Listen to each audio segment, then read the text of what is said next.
Chapter 26-29, Ancient Secret Lands Power. How is this possible? That's a mythic monster we're talking about. How could a Tier 3 player like him break through its defensive threshold? Crimson Star and Wildfighter could not believe their eyes as they watched the tumbling six-eyed gorilla. Not only had Sherfong shattered a Tier 4 spell with a single move, but he had even used the same move to injure the six-eyed gorilla severely. On paper, the gorilla had only lost around 500,000 HP from the attack, which was nothing compared to its 2 billion HP, but in reality, his attack had caused far more damage than that. There were two general types of attacks in God's domain. The first type reduced the HP of the target, while the other weakened the target's defenses. In the case of the former, if the target's HP fell to 0, then they would die. In the case of the latter, if the target had its defenses destroyed, then its physical body would suffer damage, which would, in turn, reduce the target's combat power, as well as the difficulty of killing said target. Only, it was incredibly difficult for players to execute attacks capable of destroying a monster's defenses, particularly those of high-ranking monsters, as the stronger a monster was, the higher its defensive threshold would be. Normally, players couldn't destroy the defenses of a monster of the same tier, much less those of a higher tier. The best players could do against higher-tiered monsters was cause minor injuries and continuously stack these minor injuries to reduce the monster's combat power. Against the six-eyed gorilla, only an attack carrying power at the peak Tier 4 standard had a chance of overwhelming its defensive threshold. However, despite being a Tier 3 player, Sherfong had actually managed this feat without resorting to external tools. This was inconceivable. Meanwhile, when Sandstorm and the other members of Mythology saw this scene, they, too, gaped in shock. Can he still be considered a player? There were no words to describe the shock Sandstorm felt as he gazed at Sherfong right now. In the eyes of ordinary players, having the ability to surpass a monster's defensive threshold only meant that they could reduce the combat power of the target monster. However, for peak experts and apex experts, who frequently fought high-tiered monsters, having such an ability held an entirely different meaning.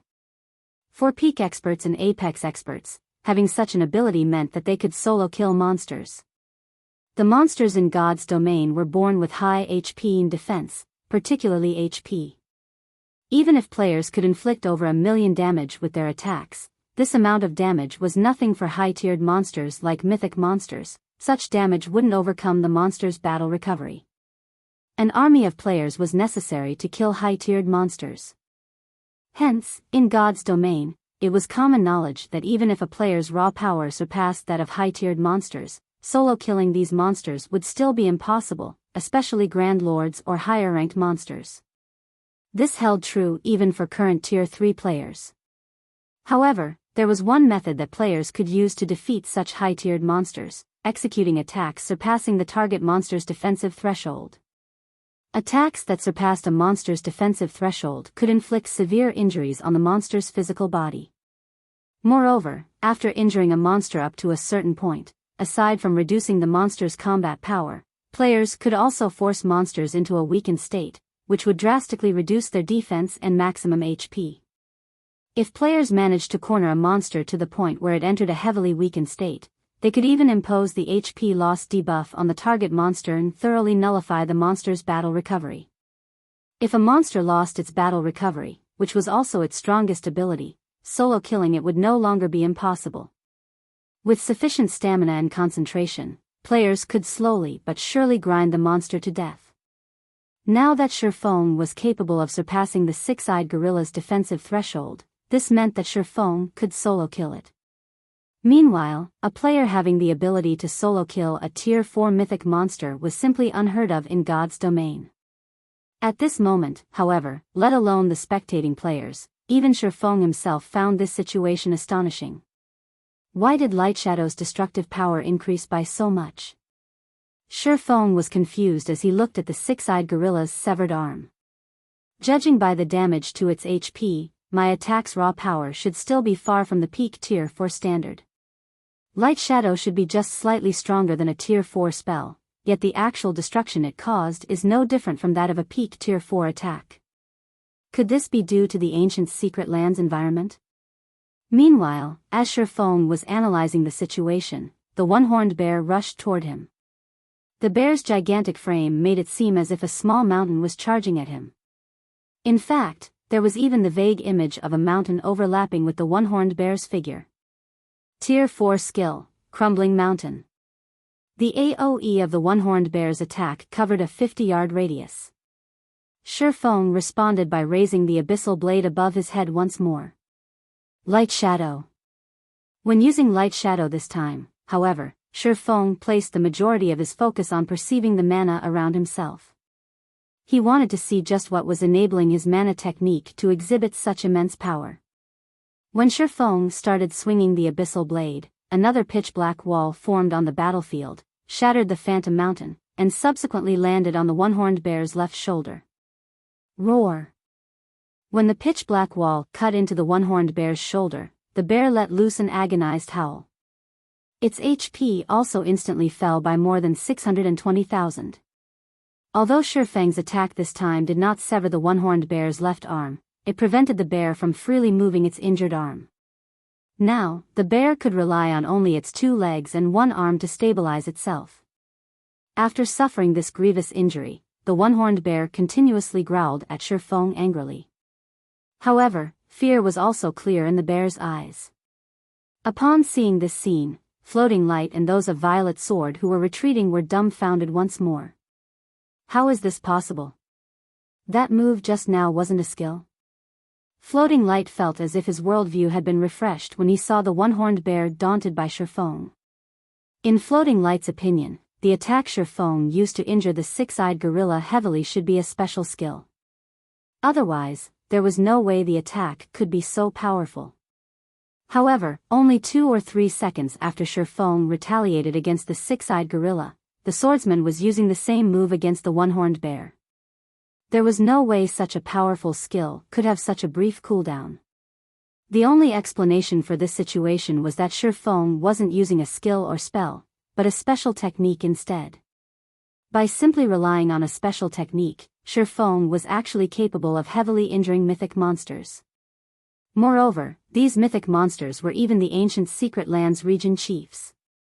Nobody would believe Floating Light if he told this tale to others.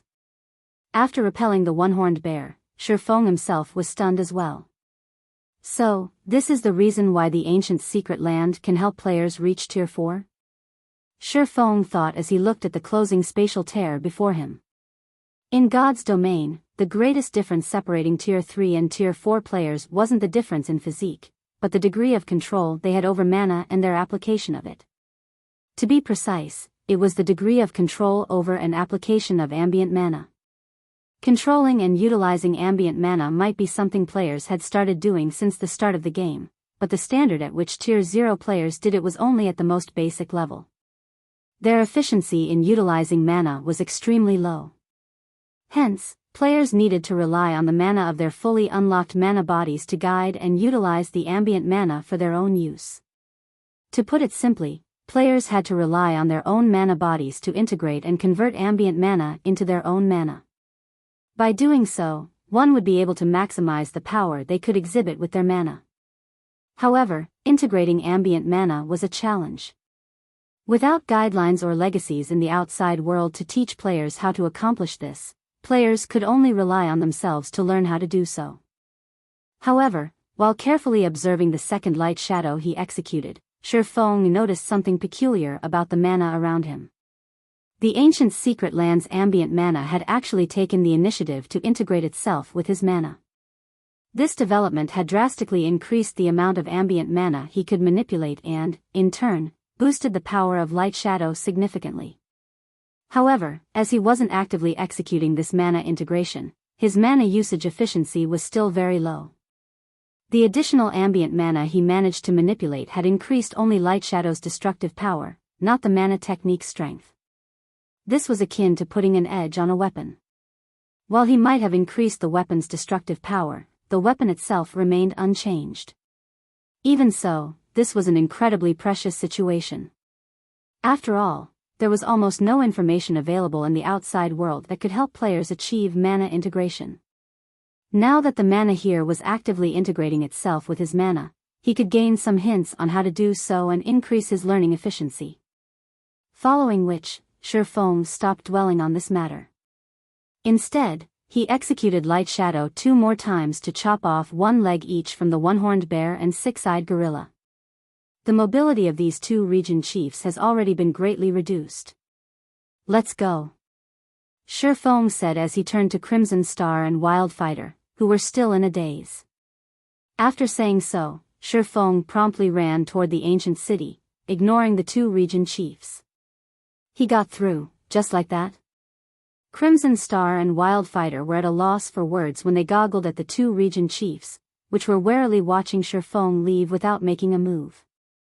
They were currently inside the extremely dangerous ancient secret land, and their opponents were even 2 region chiefs, and yet.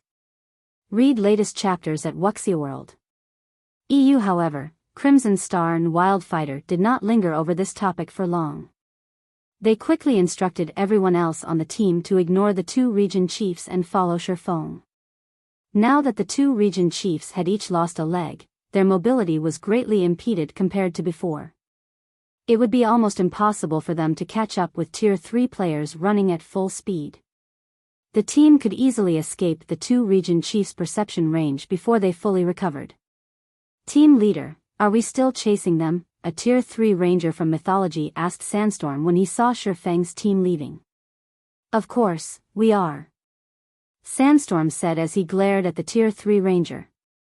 Gritting his teeth, he said, I admit that Black Flame's combat power is at inhuman levels, but he is only one person.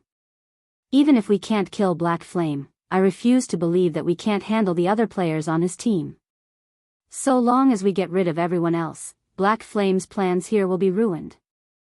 After saying so, Sandstorm started chasing Shifeng's team, together with the other 30+ members of mythology.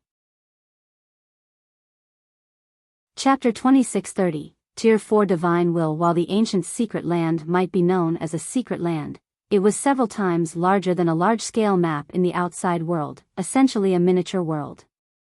Even though Shifeng and the others were Tier 3 players, since they were prohibited from using mounts, they ended up running for more than half a day to reach a majestic city in the middle of a canyon. The city in question had several layers of magic barriers as defense. Through the translucent barriers, one could see multiple magic towers and buildings several hundred meters tall. There were even floating buildings that could not be found in any of the kingdoms and empires on the main continent. This city was far more developed than even the capitals of kingdoms and empires. Shifeng was shocked when he laid eyes on this majestic ancient city for the first time. Even while standing several thousand yards away from the city, he could already feel a frightening pressure constantly bearing down on his body, making his body indescribably heavy. If Tier 2 players were subjected to this pressure, they wouldn't be able to approach the city at all. Be careful of those statues erected behind the city walls. Although there are magic arrays suppressing the power of those statues, if you look at them for too long, you'll fall into a mentally weakened state, Crimson Star warned the curious crowd behind her. If that happens, you'll need 4 or 5 days to recover. Let alone challenging the trial, you might not even have enough time to make it out of the secret land. Those statues will cause players to fall into a mentally weakened state. Upon hearing Crimson Star's words, Shifeng could not help taking a closer look at the stone statues enveloped by magic arrays. As soon as he did so, he felt a frightening spiritual pressure invading his mind. At the same time, the figure of an ancient being appeared briefly before his mind's eye. Shifeng's heart palpitated from this mental pressure. Fortunately, his mind was able to resist it, if just barely. Tier 4 Divine Will? Shifeng was somewhat surprised at the mental pressure the statues were exuding. No wonder Violet Sword was able to produce so many Tier 4 experts back then. At this point, ancient gods had long since withdrawn from the main continent of God's domain. Now, it was incredibly difficult to meet even demigods there. However, before disappearing, many ancient gods had left behind legacies in dangerous locations. Meanwhile, these legacy locations generally possess divine will. On the surface, the divine wills in these legacy locations function to inflict powerful mental pressure on trespassers and deter casual approach or observation of the legacy locations. However, Divine Will also had a very useful function for players, the tempering of concentration. In God's domain, players' stamina and concentration were considered hidden attributes and were incredibly difficult to raise. This was especially true for the concentration attribute. Aside from tier promotions, there were no clear methods that players could use to raise their concentration. Originally, concentration was an attribute few players paid attention to, as they would generally run out of stamina before they would concentration.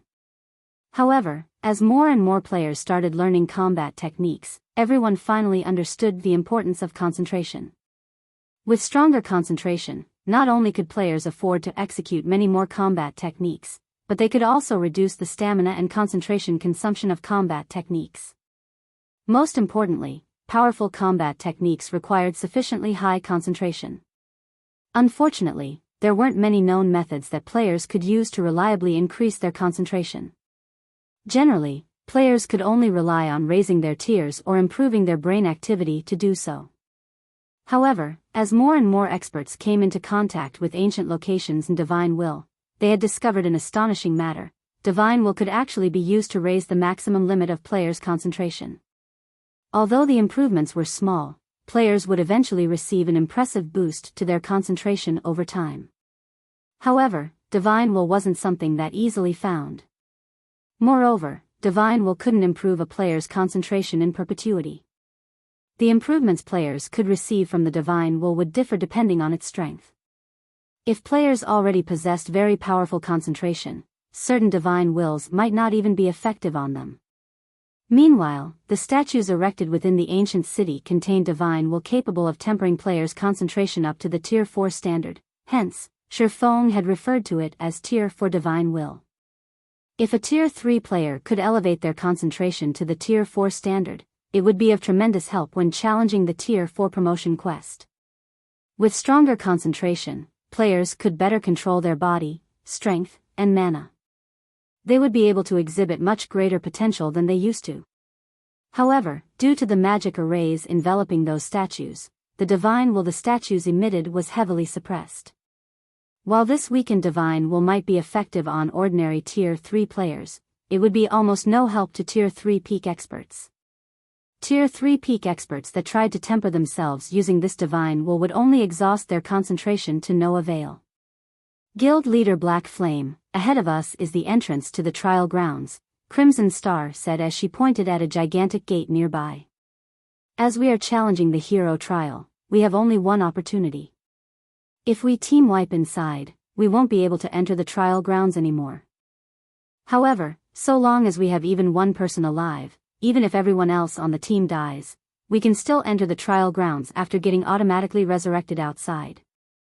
Only, the resurrection period within the ancient secret land is very long, 1 full day, so everyone needs to be careful while inside. It might be fine if they were challenging the normal trial, but they had only one opportunity to challenge the hero trial. If the players on their team kept dying, they definitely wouldn't be able to clear the hero trial before the effects of their alchemy arrays ran out.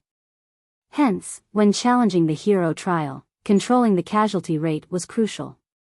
This was also the reason why she wanted to avoid the region chiefs. Had their team gotten annihilated by the 2 region chiefs back then, they would have had to wait 1 full day before they could head to the trial grounds. I understand, Shifeng said, nodding.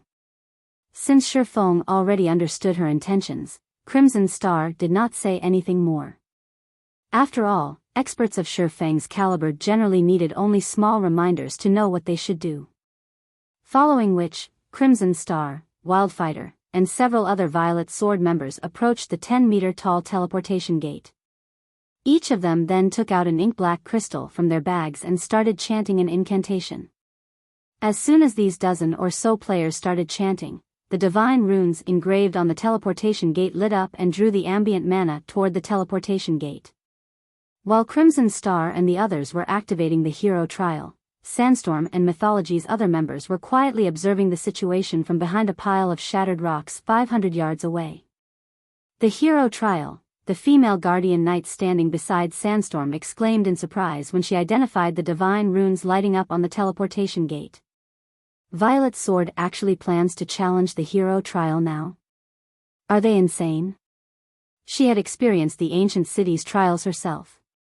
While she didn't know what the hero trial was like, she knew that even the elite trial was not something current players could hope to conquer.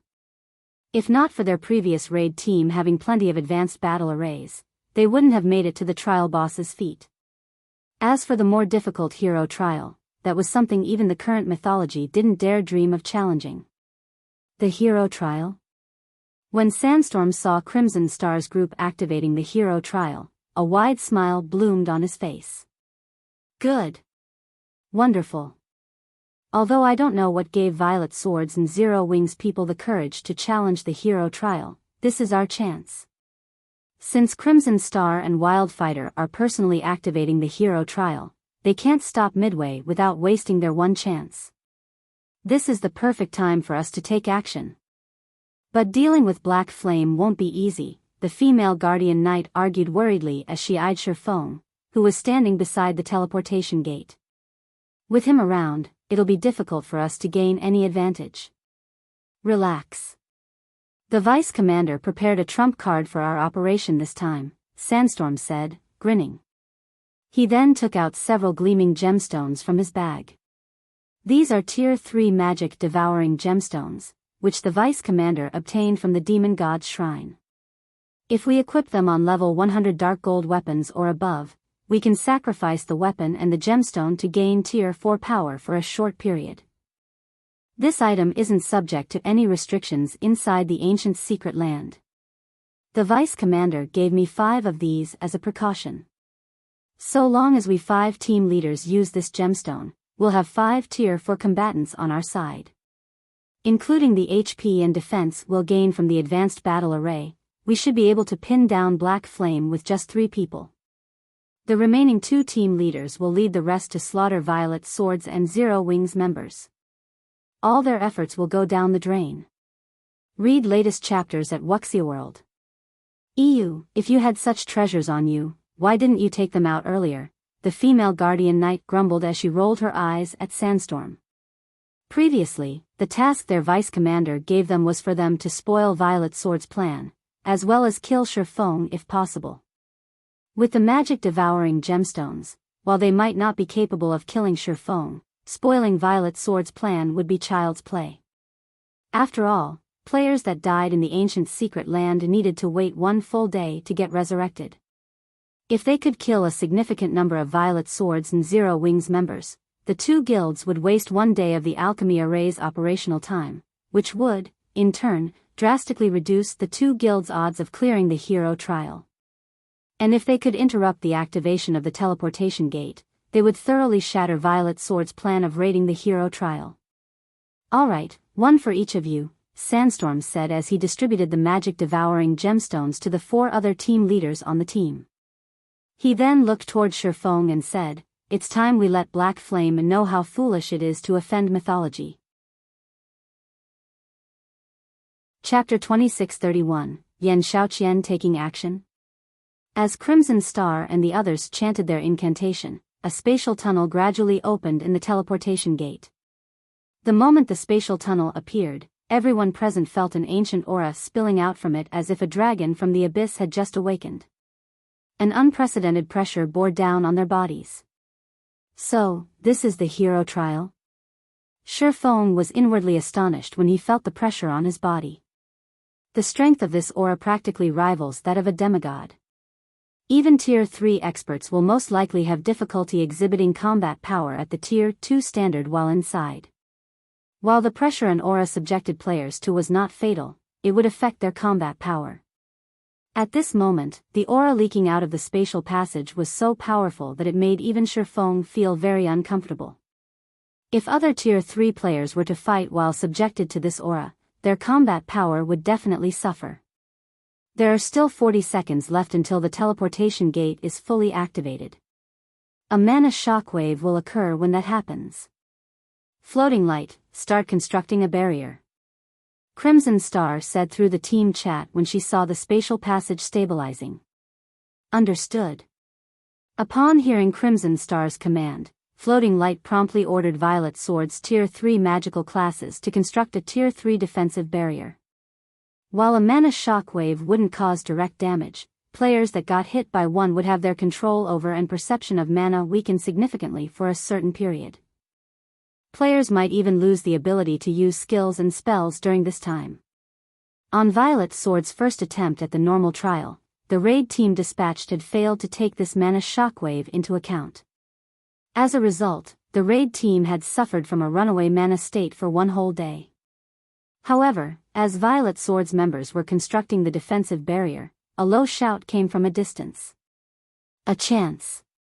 Everyone, attack. Interrupt the teleportation gate's activation. Sandstorm commanded when he saw Floating Light and the magical class players of Violet Sword constructing a magic barrier. Immediately, several figures charged toward Crimson Star's group with flying speeds. The Silver Light Legion? Crimson Star immediately recognized Sandstorm's group when she saw them, her complexion darkening slightly. Sandstorm. Is mythology trying to break the agreement?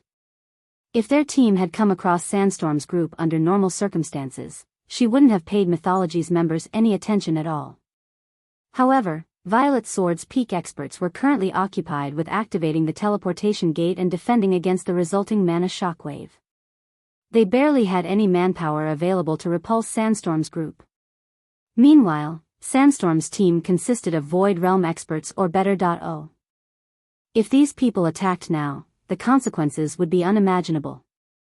Moreover, Sandstorm and the others had their advanced battle arrays activated, which boosted their basic attributes far beyond those of ordinary Tier 3 players. Agreement? Sandstorm laughed at Crimson Star's words. I don't recall mythology making any agreements with Violet Sword regarding what happens inside the ancient secret land. Besides, if you have to blame someone, blame yourselves for not knowing what's good for you. Since you dare to partner with Zero Wing, then die with it. Sandstorm's team accelerated. Damn it. They're actually taking action. Crimson Star turned to Floating Light and said, Light, coordinate with Guild Leader Black Flame's group and buy us time. If the teleportation gate's activation is interrupted, we'll lose our chance to challenge the hero trial. Understood. Floating Light nodded in response. He then faced Sandstorm's team with a solemn expression. Although their side had an absolute advantage in numbers and they even had the help of a monster like Shifeng, the number of combat-ready peak experts they had was far from comparable. Not to mention, Sandstorm and a few other individuals on his team had an advanced battle array, which granted them a huge increase in basic attributes. If they allowed Sandstorm's team to break through and interrupt Crimson Star's group, then all their preparations for the hero trial would be for naught. You need to be careful. I don't know why, but Sandstorm and his fellow team leaders are actually giving off a pressure like a mythic monsters. Do not clash with them directly, no matter what. Wildfighter reminded, a serious expression similarly appearing on his face. All you need to do is buy time. So long as you can hold them back for 40 seconds or so, we'll be free and can deal with them together. At this time, however, Shifeng suddenly said, that won't be necessary. Just leave these people to us. Focus on activating the teleportation gate and defending against what comes after. Guild Leader Black Flame, we do not doubt your strength, but we really cannot take this risk. The members of Mythology's Silver Light Legion are all supported by a battle array. Their peak experts can hold their own against Domain Realm experts. Not to mention, Sandstorm and his fellow team leaders are at the half-step Domain Realm, at the very least. The few of them also possess some kind of strange strength. They aren't a force that an ordinary team of peak experts can hope to handle, Crimson Star advised hurriedly when she saw Shifeng dissuading them from taking part in the battle. Although Floating Light's group only has a few members, every one of them is a peak expert. They can be of some help to you. She was confident that Shifeng would emerge victorious in a fight with Sandstorm's group. However, their problem right now wasn't whether they could defeat Sandstorm's group but whether they could prevent Sandstorm's group from interrupting the teleportation gate's activation. After all was said and done, Shifeng was only one person. Since Sandstorm's team had 30 players, how many could Shifeng possibly hold back by himself?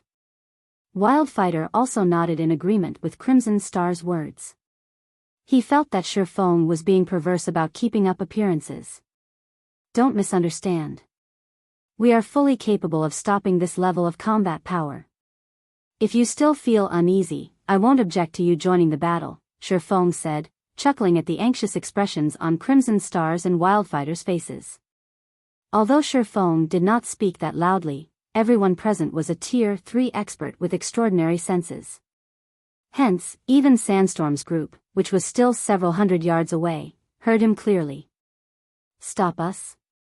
Sandstorm laughed at Shifeng's words, a cold glint appearing in his eyes. Let's see how you'll stop us, then. You guys, take action. As soon as Sandstorm finished speaking, 6 level 113 and higher assassins suddenly appeared within 50 yards of Crimson Star's group. The masked man at the head of the assassins radiated an aura rivaling that of mythic monsters. This lead assassin moved so quickly that he appeared within 30 yards of Crimson Star in just the blink of an eye. The assassin then unsheathed his daggers and sent several dozen arcs of light tearing through space toward Crimson Star and the dozen or so other players activating the teleportation gate. What? Some of them actually snuck over already? Floating Light's complexion paled upon seeing these 6 assassins. It was simply impossible for them to stop such a sudden and widespread attack. Even Shifeng would most likely be able to stop only a portion of these attacks. After all, Crimson Star and the others activating the teleportation gate stood a distance from each other. It was impossible for a melee player like Shifeng to cover all that ground simultaneously. Just when the several dozen arcs of light were about to land on Crimson Star and the others, however, ice walls started appearing out of thin air one after another, separating Crimson Star's group from the light arcs. Meanwhile, when these powerful light arcs, which were capable of tearing apart even space itself, landed on the ice walls, it was as if they had crashed into an impenetrable wall. Not only did the ice walls stop the advance of these light arcs, but they even deflected the attacks to a certain extent. In the end, not even one of the several dozen light arcs managed to land on their target. Impossible. My attack actually got deflected by a bunch of Tier 2 ice walls? The eyes of the level 114, Tier 4 assassin in the lead nearly fell out of their sockets when he saw this scene. Currently, thanks to the magic-devouring gemstone, his Tier 3 skill already carried power at the Tier 4 standard, something a few measly Tier 2 ice walls couldn't hope to deflect. In fact, the Tier 2 ice walls shouldn't even be capable of affecting his attack at all. However, the impossible had actually happened. Read latest chapters at Wuxia World. EU, who took action? Sandstorm was likewise stunned by this scene. He then turned to Crimson Star and wondered, could it be her? At this moment, Sandstorm truly could not think of any elementalist, aside from Crimson Star, who could use Tier 2 ice walls to deflect Tier 4 attacks. On the other hand, Crimson Star was currently activating the teleportation gate. Logically, she shouldn't have any leeway to do anything else. Crimson Star herself was astonished by this situation. However, compared to a melee player like Sandstorm, she, as an elementalist, was much more sensitive to mana. Hence, she was able to trace the origin of the ice walls immediately. Xiaoqian? When Crimson Star turned to look at the origin of the ice walls, however, she was stunned when her gaze landed on Yan Xiaoqian. Currently, ice-type mana swirled around Yan Xiaoqian, a testament to the activation of an ice-type spell. Since when was she this strong? Chapter 2632, Silenced Battlefield. Upon seeing Yan Xiaoqian take action, Violet Sword's members fell silent. Yan Xiaoqian had attracted a lot of attention when she participated in the training for young talents in Violet Sword. One of the reasons for this was that she was only half a step away from entering the domain realm. The other reason was Instructor Tori's willingness to teach her. Hence, most of Violet Sword's upper echelon and peak experts had done their research on her and knew what kind of strength she possessed.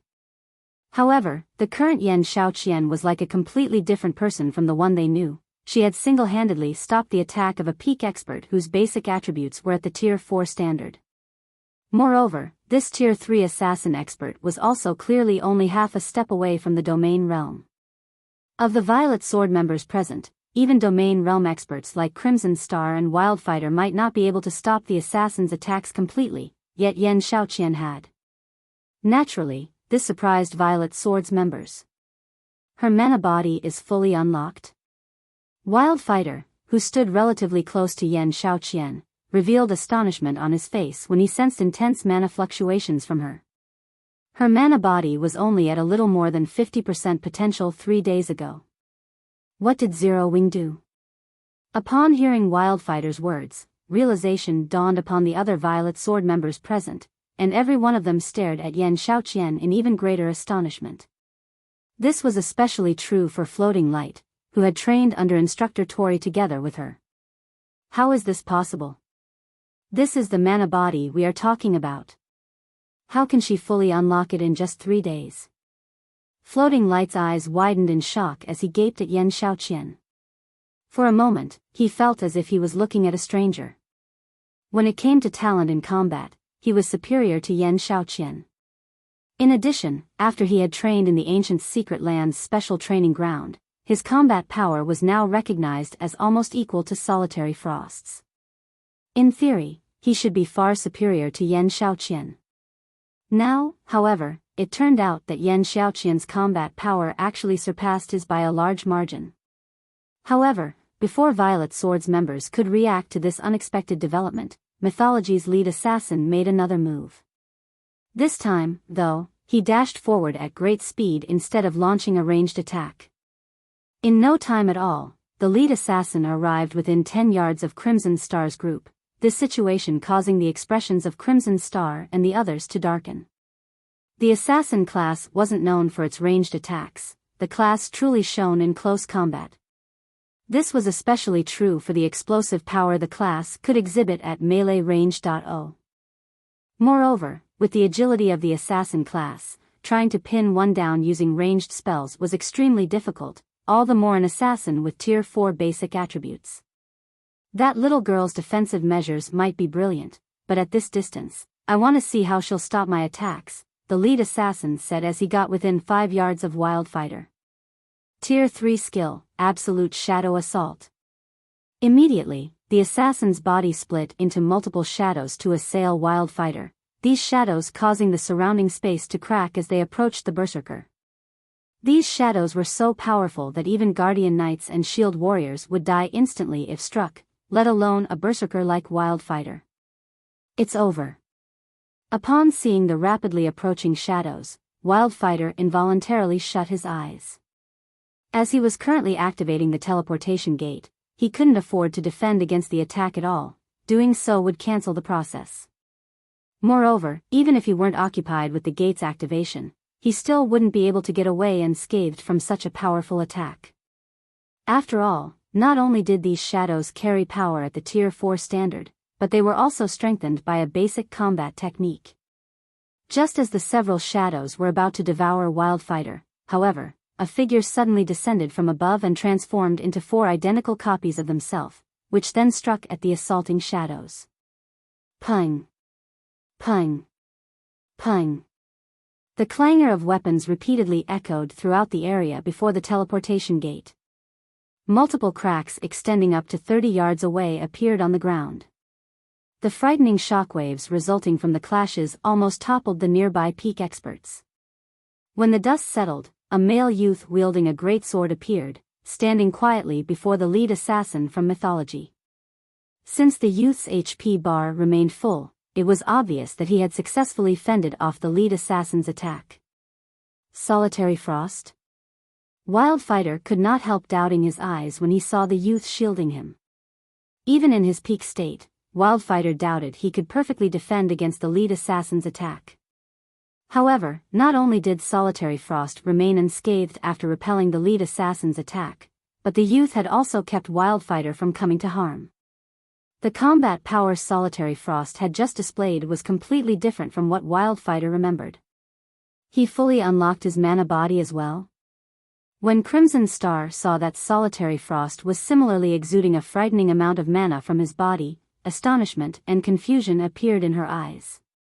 In the case of Yan Xiaoqian, Crimson Star still found it understandable for the girl to unlock her mana body to 100% potential in just 3 short days. After all, Yan Xiaoqian was a magical class player. She boasted far better mana control than melee experts like Solitary Frost. She had much better odds of unlocking the mana body. Now, however, Solitary Frost had actually fully unlocked his mana body too. Since when did unlocking the mana body become so easy? While Crimson Star stewed in shock and confusion, Mythology's assassin leader, whose attacks got thwarted twice in a row, was extremely depressed. First, it was Yan Xiaoqian. Now, it was Solitary Frost. He was clearly just one step away from foiling Violet Sword's plans, yet he got blocked time and again. Sandstorm, my side is in trouble. The kid I'm up against has already fully unlocked his mana body. His combat standard is also very high. He's not the slightest bit weaker than Wildfighter. If he focuses on deflecting my attacks, I don't think I can do anything to the casters within a short period. If Black Flame joins in on the fight, I'm afraid I won't even be able to escape, the lead assassin reported to Sandstorm through the team chat. Since the ambush has failed, retreat and regroup with us first. We'll focus on killing off as many of Zero Wings and Azure's members as possible, Sandstorm ordered, gritting his teeth when he saw Shifeng holding off the remaining 5 members of the assassin party. After saying so, Sandstorm hastened his footsteps. Previously, the main group of Mythology's team had deliberately exposed themselves to hold the attention of Shifeng and the other Zero Wing members with fully unlocked mana bodies so that the assassin party would succeed in its ambush. However, Azure turned out to have monsters with fully unlocked mana bodies as well. This unexpected development had thrown a wrench into Sandstorm's original plans. Everyone, charge. No need to hold back anymore. We'll get rid of them together with the assassin party. Sandstorm shouted as he pointed at Zero Wings members. Upon seeing Sandstorm's team rushing towards Zero Wings and Azure's members, Crimson Star and Wildfighter could not help growing anxious. Guild leader Black Flame, we must not let that Tier 3 assassin regroup with Sandstorm's group. Team leaders like him can enter a battle array with each other. If we let him regroup with the main team, those team leaders will become even stronger. Crimson Star warned when she saw Mythology's assassin leader retreating at flying speeds. Relax. Even if they regroup, they have no chance of victory, Shifeng assured her, smiling. Even after seeing Mythology's assassin party retreating, he showed no intention of giving chase. But, Crimson Star fell speechless when she saw Shifeng's nonchalant attitude toward Mythology. She knew that Zero Wing had sent over 100 experts with fully unlocked mana bodies this time. These experts undoubtedly possessed astonishing combat power. However, the 30-plus members of Mythology's Silver Light Legion were no pushovers either. With the assistance of a battle array, even those that hadn't fully unlocked their mana bodies could still exhibit combat power rivaling that of experts with fully unlocked mana bodies. In addition, every one of Mythology's members present was a bona fide peak expert or better. If the two sides clashed with each other, Zero Wing definitely wouldn't have an easy time. Good. Flowing Shadows party is almost back.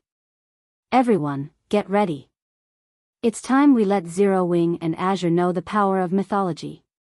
Sandstorm said to the 3 other team leaders when he saw the assassin party within 100 yards of the main team. Leave it to us. Once we activate our battle array, even Black Flame shouldn't think of making short work of us, the female guardian knight standing beside Sandstorm said, nodding. Read latest chapters at Wuxia World.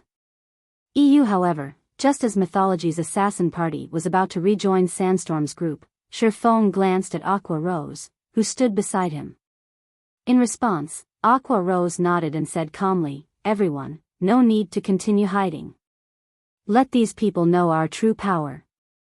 As soon as Aqua Rose finished speaking, Zero Wings members promptly removed their black cloaks. A tsunami of mana immediately flooded the area outside the ancient city. A powerful aura also swept across everyone on the battlefield, stopping Mythology's members in their tracks. And upon seeing the statistics of Zero Wings members, Mythology's members could not help being dumbfounded. Currently, every Zero Wing member before them not only possessed a fully unlocked mana body but was also at level 117 or level 118.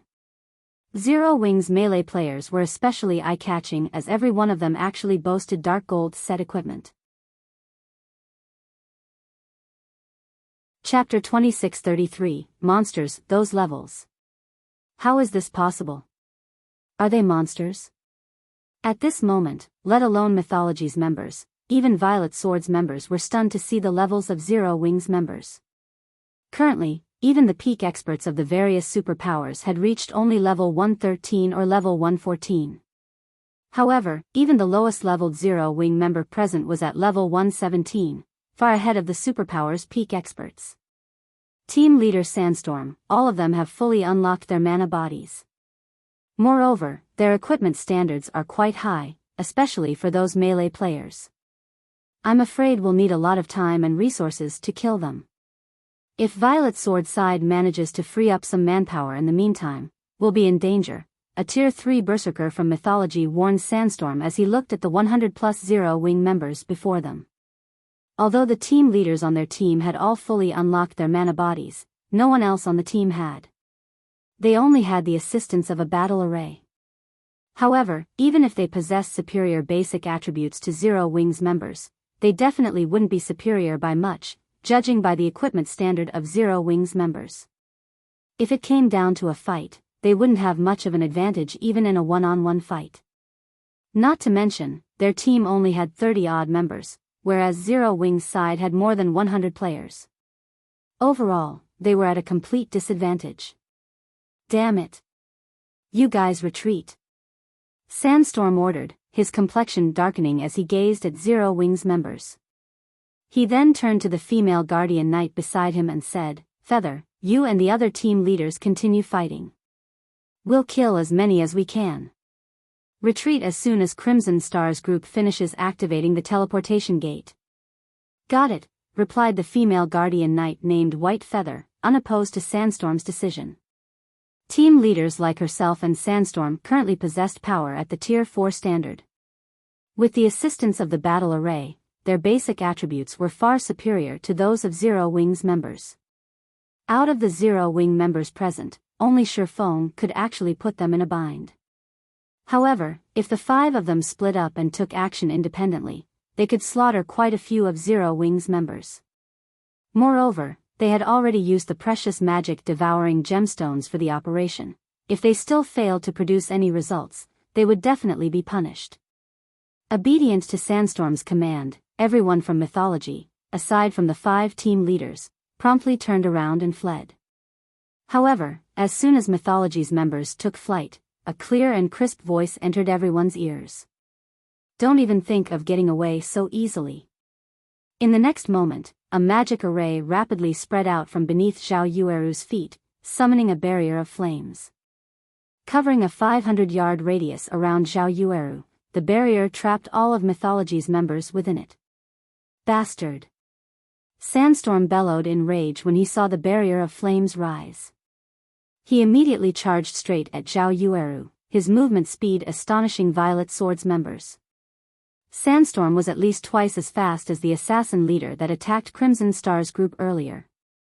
In the blink of an eye, he appeared over 50 yards from his original location. "Everyone, be careful.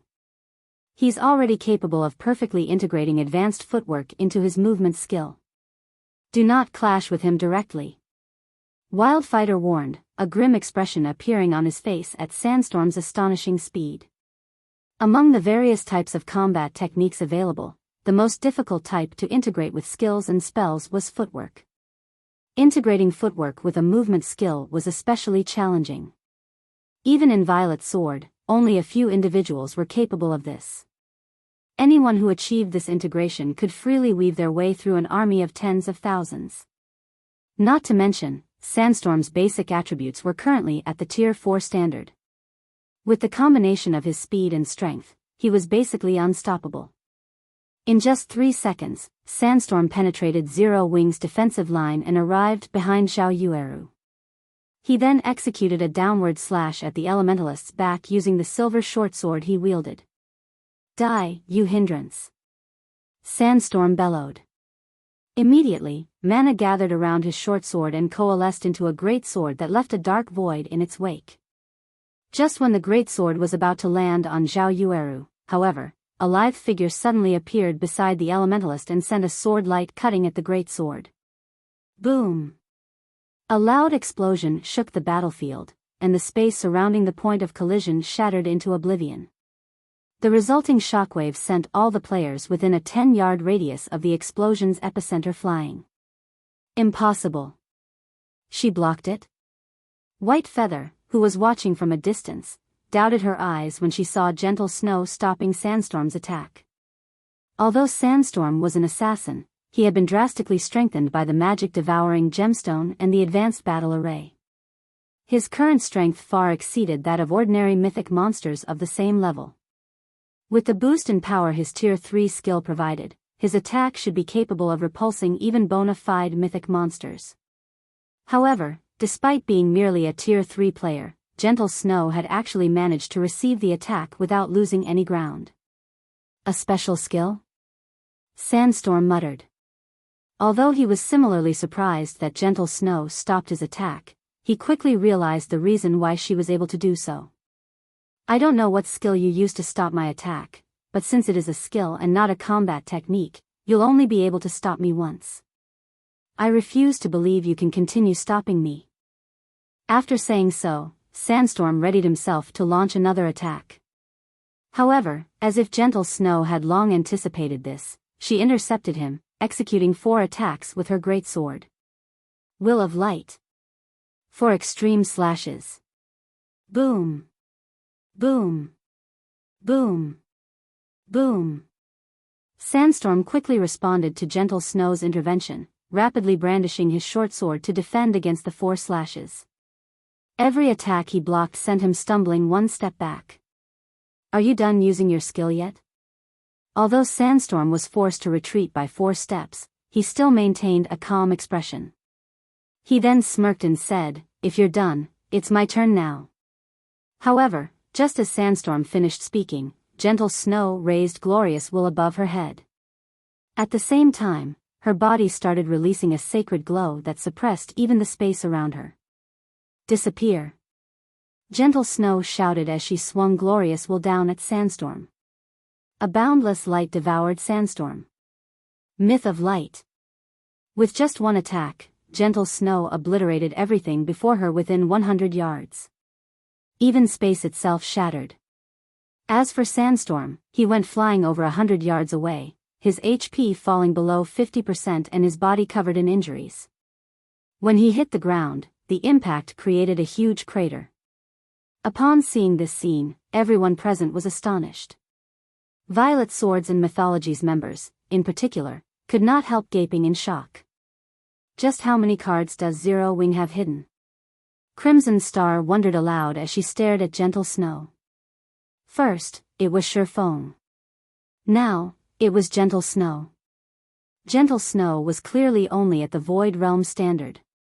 In terms of basic attributes, she had to be quite inferior to Sandstorm. Moreover, Sandstorm had also fully unlocked his mana body already. The only advantage she had was her level of 118. No matter how Crimson Star looked at it, Gentle Snow shouldn't be a match for Sandstorm. In the end, however, Gentle Snow had used only a few moves to topple Sandstorm. The power of her final attack, in particular, practically rivaled that of the attack Shurfeng used to deal with the 2 region chiefs. Feather, what should we do? Sandstorm is already heavily injured. There's still Sinful Flame on Azure's side. With just the 4 of us, I'm afraid we'll have difficulty accomplishing anything, the Tier 3 elementalist standing beside White Feather asked when he saw Sandstorm struggling even to stand up right now. With the situation as it was, they wouldn't gain anything from continuing this fight. Out of the 5 team leaders taking part in this operation, Sandstorm was the strongest while White Feather came second. Now that Sandstorm was heavily injured and occupied in battle, it was up to White Feather to take charge. We retreat. Zero Wing's strength exceeds our expectations. We need to report this matter to the Vice Commander as soon as possible. Read latest chapters at Wuxia World. EU, but what about the fire barrier? The Tier 3 Elementalist asked as he looked at the barrier of flames surrounding them. If I use my trump card, I should be able to shatter it. Once it's gone, have everyone retreat at full speed. White Feather instructed. All right. I'll have them scatter and run, the Tier 3 Elementalist said, nodding. Following which, White Feather shattered Zhao Yueru's barrier of flames with a single move. She and Mythology's other members then scattered and fled. As for Zero Wing's members, they persistently hunted down Mythology's members.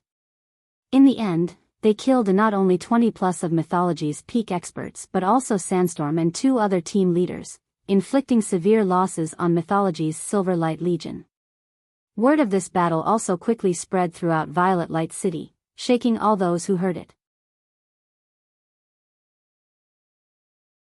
Chapter 2634. Fame spreads across the Western continent. The Silver Light Legion was Mythology's strongest trump card legion.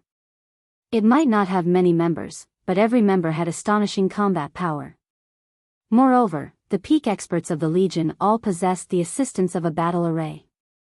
All this time, the Silver Light Legion had been in existence the various superpowers dreaded. Meanwhile, although Violet Light City was a guild city jointly established by Violet Sword and Mythology, as many superpowers were partners with these super guilds, there were plenty of members of other superpowers present in the city. Word of Sandstorm's team suffering a tragic defeat triggered heated debates among the various superpowers members resting within Violet Light City. Some could not help doubting the validity of this information. In their opinion, Mythology's Silver Light Legion was basically an invincible existence. At this stage of the game, no matter how strong a team of players became, it would, at best, be the Silver Light Legion's equal. The utter rout brooded about was definitely impossible for the Silver Light Legion. How could a pseudo-superpower like Zero Wing have a team capable of defeating the Silver Light Legion?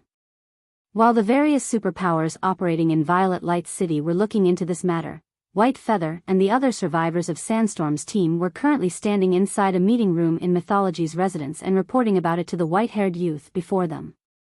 White Feather and the others gazed at this white-haired youth with reverence in their eyes.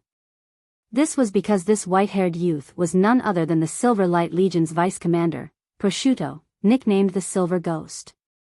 You're saying Zero Wing has over 100 members with fully unlocked mana bodies? The Silver Ghost asked calmly as he looked at White Feather. Emichim. In addition, according to our investigations, before Azure's Solitary Frost and Yen Xiaoqian underwent Zero Wing's special training, both of them were still quite some distance away from fully unlocking their mana bodies. Now, however, both of them have already done so, and they now rival Crimson Star and Wildfighter in combat power, White Feather replied seriously while nodding. It seems Zero Wing has quite a lot of secrets, Prosciutto commented as he entered deep thought. Vice Commander, they activated the teleportation gate not long ago. Why don't I organize another team and wait for them to come out? Previously, we lost mainly because we were outnumbered. If we have more people in the team, Zero Wing won't have much of an advantage over us, White Feather suggested. Now that news of the Silver Light Legion's defeat had spread, they would definitely become a laughingstock among the superpowers if they could not take care of Zero Wing in short order. That won't be necessary, Prosciutto said. Chuckling, he continued, since Zero Wing wants to become famous, we'll fulfill their wish. Notify the ones below and have them publicize this information. I believe plenty of superpowers and major corporations will be interested in Zero Wing's secret for unlocking the mana body. Vice Commander, although the other superpowers will definitely be interested in this secret, if we don't make a move ourselves, I'm afraid no superpower will be willing to take action against Zero Wing. In the end, everyone will simply sit back and watch Zero Wing develop, White Feather said worriedly. Relax. Soon, we'll be done with the task the demon god assigned us. At that time, the kingdoms and empires on the continent will no longer serve as a protective shield for the various powers. Meanwhile, with how much resources Zero Wing is occupying, it will become the common target of the superpowers. We won't need to make a move at all, Prosciutto said, smiling. That quest is almost complete. White Feather's eyes glowed with excitement when she heard Prosciutto's words. There were 2 crucial quests available in the Demon God's Shrine, and the completion of either of them could kick up a storm throughout the Western continent. Mythology had chosen to challenge one of those quests. Originally, though, she thought that they would need a lot more time to complete it. If they really completed that quest, then even if Zero Wing cleared the ancient Secret Lands hero trial, it would be meaningless. The only outcome awaiting Zero Wing would be destruction. Alright, go make the necessary preparations to publicize Zero Wing's information. Also, send someone to the Eastern Continent to notify Vice Guild leader Cold Shadow about the quest's progress. She should know how to deal with Zero Wing, Prosciutto commanded. Understood. White Feather replied before leaving the meeting room. News of Zero Wing having over 100 experts with fully unlocked mana bodies spread across the entire Western continent, instantly garnering great fame for Zero Wing. At the same time, though, the Western continent's powers also grew jealous of Zero Wing and started coveting its secrets. The guild immediately became the focal point of the Western continent as the various powers began investigating it. As Zero Wing's fame was spreading across the Western continent, Crimson Star was leading Shifeng and the others into the hero trial. After everyone walked through the teleportation gate and arrived inside the trial grounds, they immediately fell silent. An indescribably solemn expression also appeared on their faces. The reason for this was the intense gravity in the trial grounds. The moment they entered, it felt as if several hundred kilograms had been added to their bodies. Now, let alone fighting, even walking normally was a challenge. In addition, the tunnel they were currently standing in was incomparably dark, which hampered their vision greatly. In fact, aside from their sense of sight, the rest of their 5 senses were also significantly blunted. Now, they felt as if the standard of their 5 senses wasn't even on par with the 5 senses of Tier 1 players. The worst part of it all was the tens of thousands of humanoid monsters ahead of them.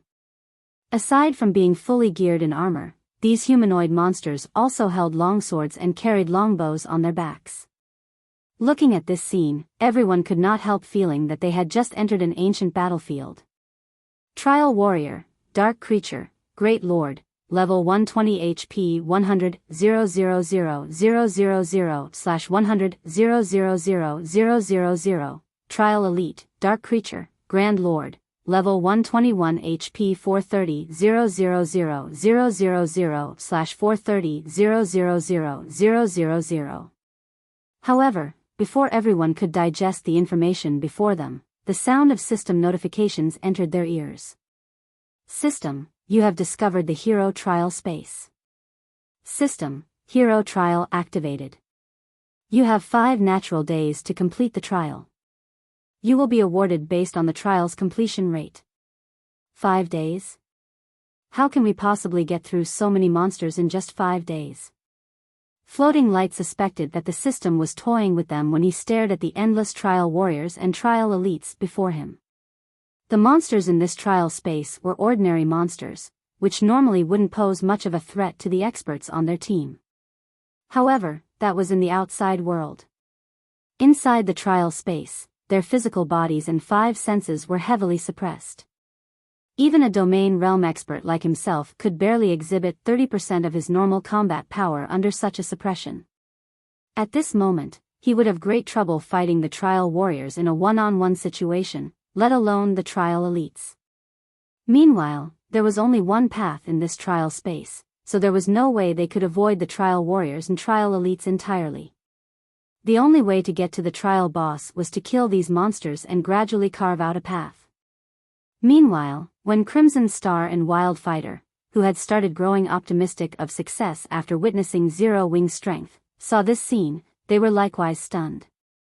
Not only are the monsters here numerous, but they are also positioned very close together. Even if we lure just one of them, I'm afraid we'll end up luring several thousand. In addition, all of these monsters are capable of ranged attacks. Let alone fighting, even dodging their attacks would be a problem, Wildfighter frowned at the trial warriors and trial elites that filled the tunnel before him. Although he had long known that the hero trial would be difficult, he never thought that it would be this difficult. With their bodies so heavily suppressed, if they tried fighting several thousand of these monsters simultaneously, they would definitely be honeycombed in no time. Look closer, the weapons of those monsters are enchanted with the penetrating effect. Not to mention other melee players, even MTs won't be able to tank more than a handful of those monsters. The slightest mistake would mean death. Although I have some spells that can stop a portion of the ranged attacks, there are simply too many monsters. The help I can provide will be negligible, Crimson Star said, a bitter smile forming on her face as she pointed at the trial elite's weapons. Our only option is to have our ranged players kite the monsters and whittle away their numbers. However, if we do that, killing all these monsters in just 5 days will be utterly impossible. Upon hearing Crimson Star's words, Duan Hanshan and the other experts from the Azure Chamber of Commerce also nodded in agreement. Any melee expert that hadn't reached the Void Realm would get slaughtered if they tried going up against more than a handful of these trial monsters by themselves. However, their team simply had too few peak experts. They couldn't form a frontline capable of effectively holding off the trial monsters.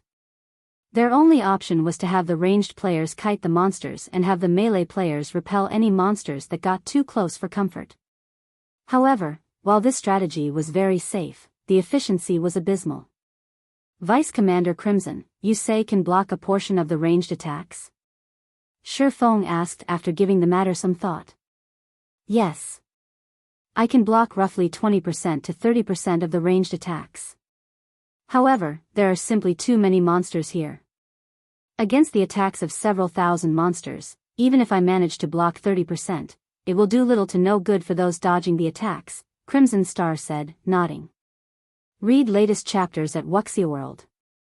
EU, if you can block that much, then there shouldn't be any problem, Shifeng said after making some mental calculations. Afterward, my side will stand at the front and attract the monsters' attacks. Everyone else just has to attack with everything you've got. We should be able to get to the trial boss within the stipulated time. You'll attract the attacks?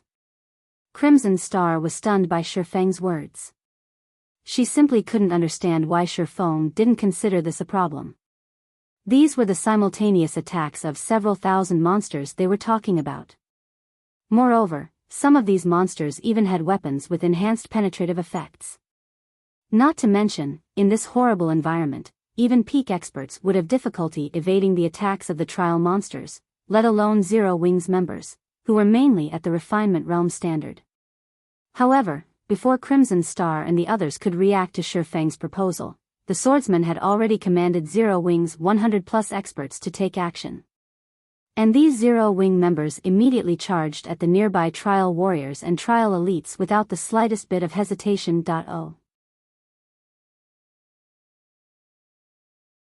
Chapter 2635, A Stroll Through the Backyard?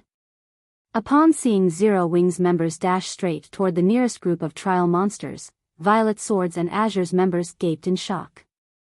They were going up against several thousand monsters here. Moreover, even the weakest of these monsters was a level 120 Great Lord, yet Shifeng didn't even bother to discuss positioning and individual assignments before having Zero Wings members charge straight into battle. This was the first time Violet Swords and Azure's members had seen such leadership. To make matters worse, every one of Zero Wings members actually obeyed Shifeng's command. This is just too reckless. Wildfighter could not help feeling anxious when he saw Shifeng proceeding with utter disregard for their opinions. There are several thousand monsters. Even if they have fully unlocked mana bodies and can take some hits, if they can't dodge attacks, they'll still end up dead. He admitted that Zero Wings members were very high-leveled. In addition, every one of them also had a fully unlocked mana body. Zero Wings members definitely had a greater advantage when going up against the trial monsters than Violet Sword's peak experts did. However, the system was clearly trying to test players' combat standards in this tunnel. Levels and fully unlocked mana bodies were only secondary. Currently, they were already tight for time because the trial duration was only 5 days instead of the expected 7 days. If they died here and lost a day's worth of progress, they definitely wouldn't be able to complete the trial. We have no choice but to go along with them, Crimson Star sighed when she saw Zero Wings members getting close to the nearest group of trial monsters. I'll activate my magic array in a moment. Everyone else, focus fire on the trial elites. So long as we reduce the number of penetrating attacks we have to deal with, we can stop the remaining trial monsters much more easily. Sinful Flame and the other members of Azure nodded in agreement with Crimson Star's plan before charging toward the nearest trial elite. They intended to get rid of a few trial elites as soon as the battle between both sides started, so that they could lessen the pressure on Zero Wings members and minimize casualties. The instant Zero Wings members entered the trial monsters' perception range, the trial warriors and trial elites promptly sprang into action like veterans of the battlefield. In no time at all, 400 trial warriors spread out into a square formation around the main army. They then stabbed the iron shields they carried into the ground, creating an iron wall that protected the several thousand other trial monsters within their formation. As for the trial monsters inside the square formation, they unslung their bows, split up into several divisions, and fired arrows at Zero Wings members in intervals. This scene stunned Violet Swords and Azure's members momentarily. They had seen monsters attacking as an orderly group before, but this was definitely their first time seeing monsters attacking in such a well-trained fashion. In fact, the coordination of these trial monsters rivaled that of NPCs. Volleys of arrows rained down on Zero Wings members, each volley consisting of more than 1,000 arrows. Moreover, the intervals between the volleys were incredibly short. The arrows in each volley were also well spaced, leaving no room for Zero Wings members to exploit. It's over.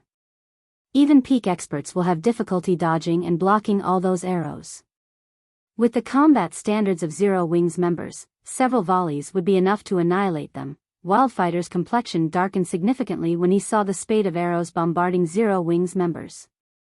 Against such a coordinated and accurate assault, let alone Zero Wings members, even a group of peak experts wouldn't survive for very long.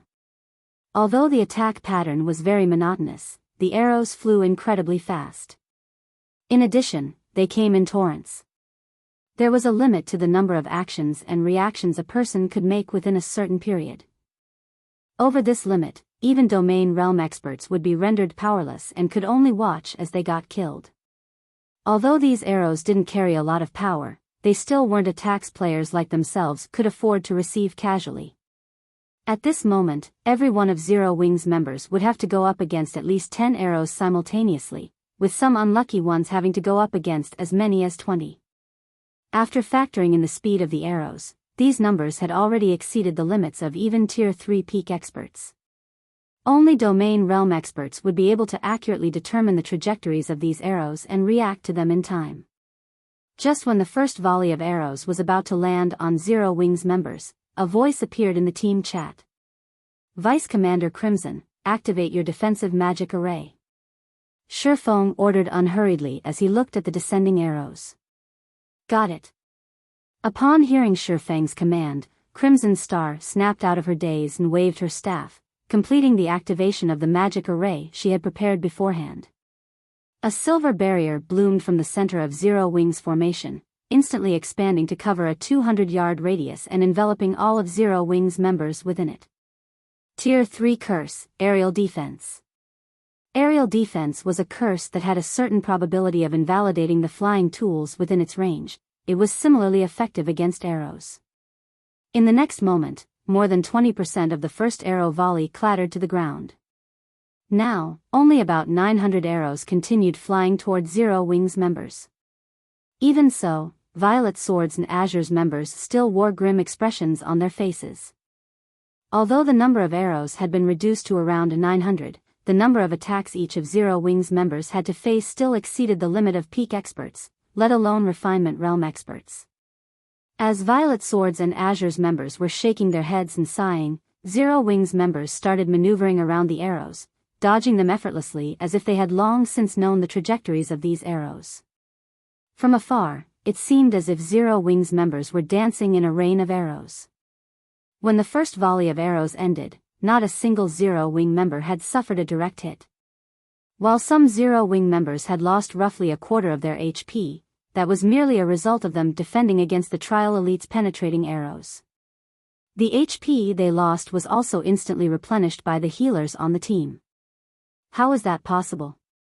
Floating Light's eyes bulged when he saw this scene.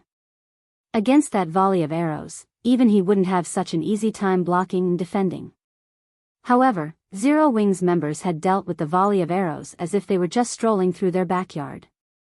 At this moment, let alone Floating Light, even Solitary Frost and Xiaoqian, who had trained with Zero-Wing's members for the past few days, were astonished by this scene. Despite the majority of Zero-Wing's members being only at the refinement realm, they had easily dealt with an attack that even peak experts would find troublesome. This was simply unbelievable.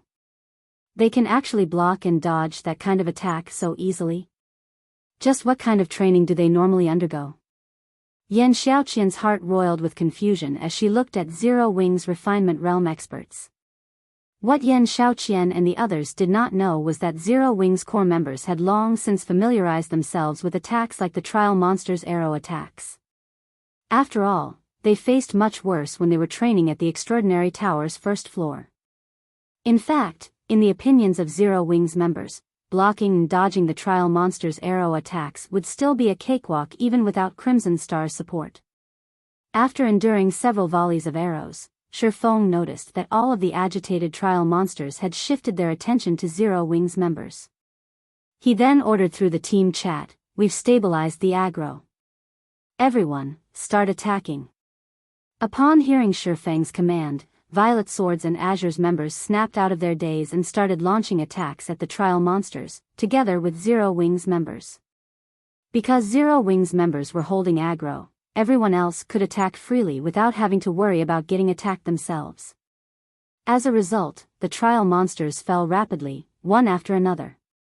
Read latest chapters at Wuxia World. Meanwhile, everyone discovered that these Trial Monsters granted a surprisingly large amount of EXP, basically 3 times higher than normal. At this discovery, Violet Swords and Azure's members grew ecstatic. The only disappointing thing about these Trial Monsters was that they did not drop any loot. After the team grinded the Trial Monsters for more than half a day, something strange occurred. One of the Trial Elites killed suddenly burst into flames and transformed into a dilapidated, crystal steel that hovered quietly in the air. The steel radiated frightening mana fluctuations that sent many of the Tier 3 experts present stumbling back. An ancient legacy steel? When Shifeng saw this worn steel, his eyes widened in shock, and he could not help wondering whether he was hallucinating. Chapter 2636, Beginning of Chaos. Shifeng aside, the sudden appearance of the crystal steel surprised everyone else present and piqued their curiosity. They never thought that the Trial Monsters, which had not dropped a single item until now, would actually drop a steel.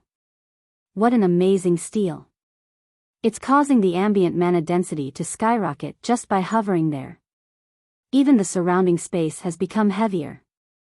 Crimson Star exclaimed when she registered the changes the crystal steel brought to its environs.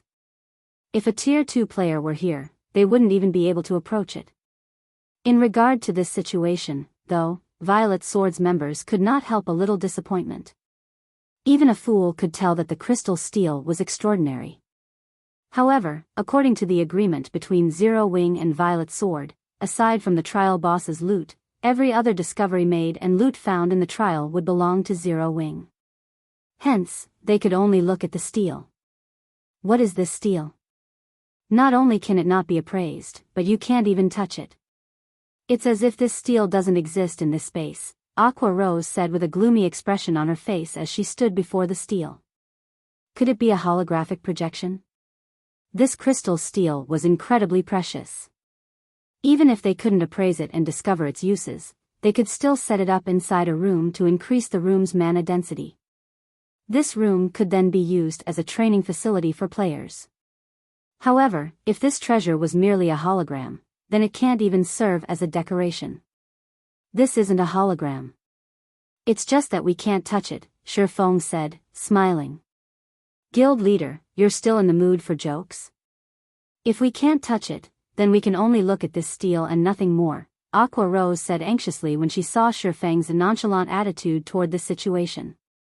In God's domain, the prerequisite for players to store an item in their bag space was for them to come into physical contact with the target item. If they couldn't touch the steel, how were they supposed to take it away?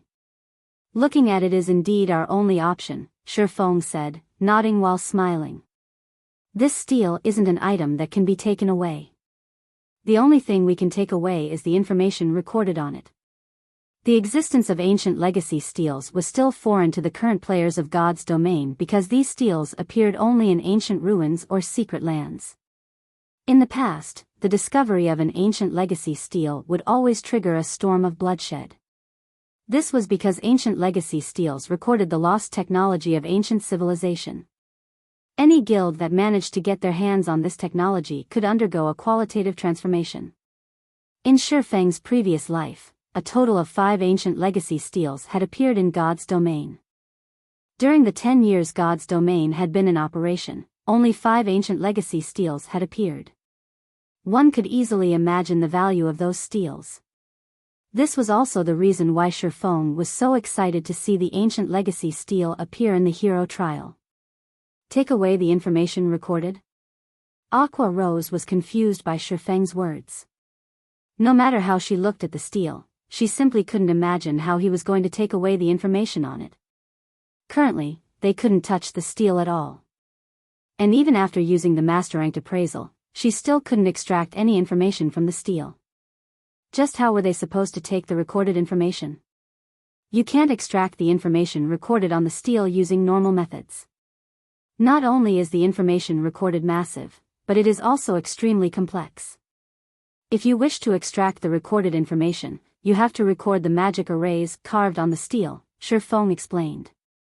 Record the magic arrays on it? Aqua Rose gaped in shock as she looked at the worn steel. There were roughly 40 magic arrays engraved on the crystal steel, and even the simplest one was an advanced magic array. Recording them all was simply a joke. They could spend only 5 days inside the trial space. Meanwhile, it took around half a day to learn one advanced magic array. What more magic arrays above the advanced rank? Relax. This task might be difficult for others, but it isn't particularly difficult for me. All I need is some time, Shifeng said confidently. During this period, you'll lead the team and continue taking care of the trial monsters. Learning the magic arrays recorded on the ancient legacy steel would indeed be arduous for an advanced magician. However, he had long been an intermediate master magician. 2 or 3 days would be more than enough for him to learn and record these magic arrays. I understand. Aqua Rose nodded before taking charge of the team to continue clearing out the trial monsters in their way.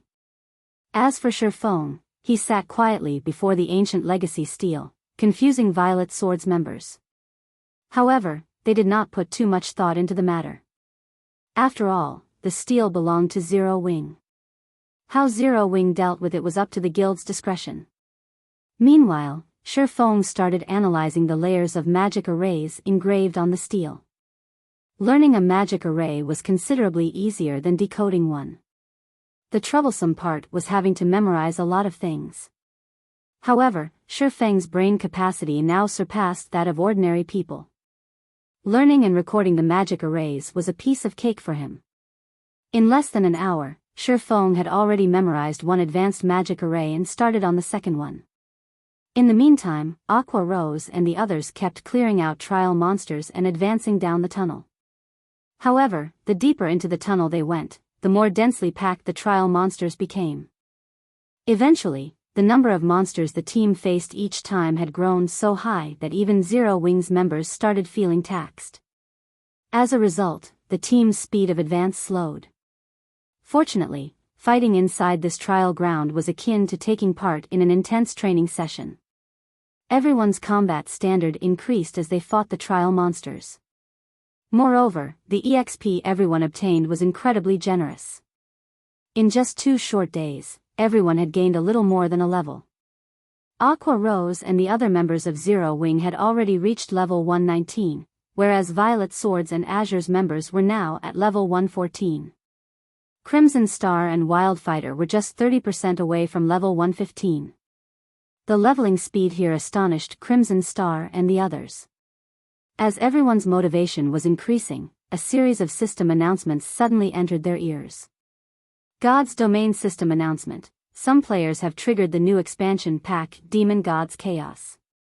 God's Domain System Announcement. The new expansion pack, Demon Gods Chaos, will activate in one natural day.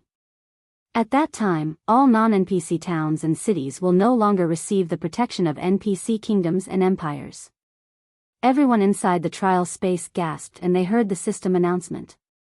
On the surface, this new expansion pack might not seem like it would affect players in any way, but everyone present understood that it would usher in a new era in God's domain. Currently, aside from level 100+ maps, all guild towns and cities established in maps below level 100 came under the aegis of NPC kingdoms and empires. If these guild towns and cities suddenly lost this protection, the consequences would be unimaginable. After all, most guild towns and guild cities relied on the NPCs they employed from the various NPC kingdoms and empires to maintain security. Without this layer of security, players could take action inside guild towns and cities much more freely. The chaos that would befall the various guild towns and cities at that time would go without saying. Aside from maintaining security, defending against siege attacks would also become much more difficult. In other words, the activation of the Demon Gods Chaos expansion pack would thoroughly change the structure of God's domain. Without the threat of NPCs, many powers would most likely make a move against their rivals. Outside the ancient secret land, chaos had already ensued. Good. Wonderful. Let's see how those local powers are going to continue protecting their resource spots without those troublesome NPC guards. I don't know who activated this expansion pack, but those people have really given us dark powers a shot in the arm. Now that those NPCs are gone, no one can stop us now. Read latest chapters at Wuxia World. The powers that were secretly developing themselves in the various kingdoms and empires started growing excited and restless. As for the superpowers, they promptly held meetings to draft countermeasures for the expansion pack's activation.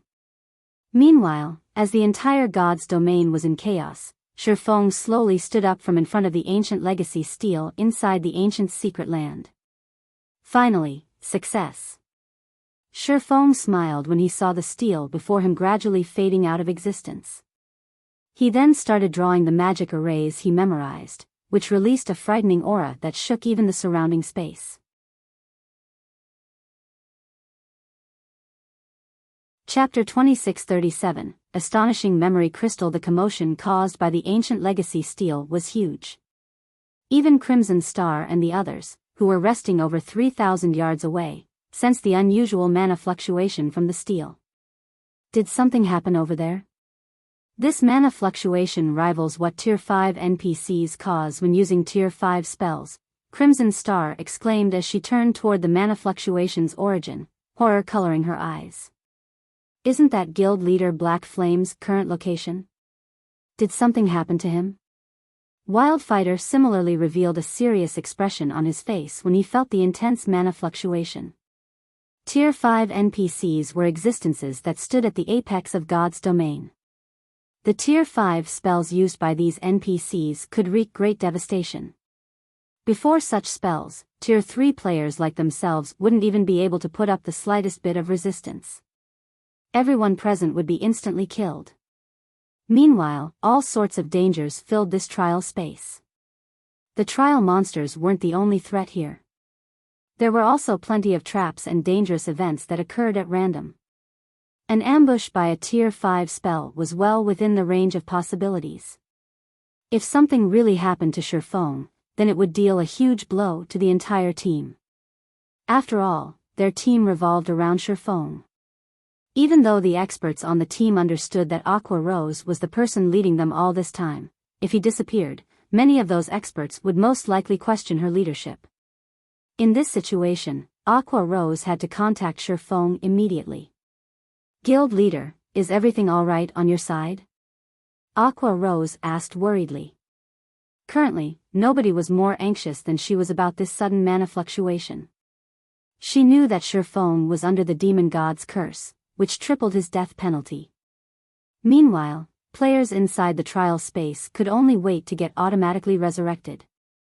Hence, if an ordinary player needed 1 day to get automatically resurrected, then Shifeng would need 3 days. If he died right now, then their odds of clearing the hero trial would become even slimmer. Relax, everything's fine. I just unlocked the information recorded on the stele, Shifeng said, smiling when he saw the anxious look on Aqua Rose's face. Unlocking the information actually caused such a huge commotion. Aqua Rose was stunned when she heard Shifeng's words. This was definitely the strongest mana fluctuation she had experienced in God's domain. If this mana fluctuation were due to a spell, she wouldn't be surprised if it destroyed an entire NPC city. However, Shifeng was telling her that this frightening mana fluctuation was merely a consequence of unlocking the recorded information on the stele. This was simply unbelievable.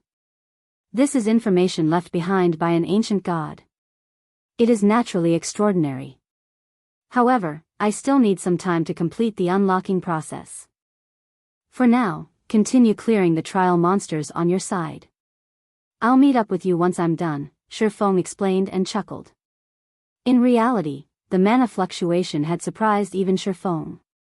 From what he knew about ancient legacy steles, the strength of the mana fluctuation when the recorded information was unlocked was an indicator of the recorded information's value.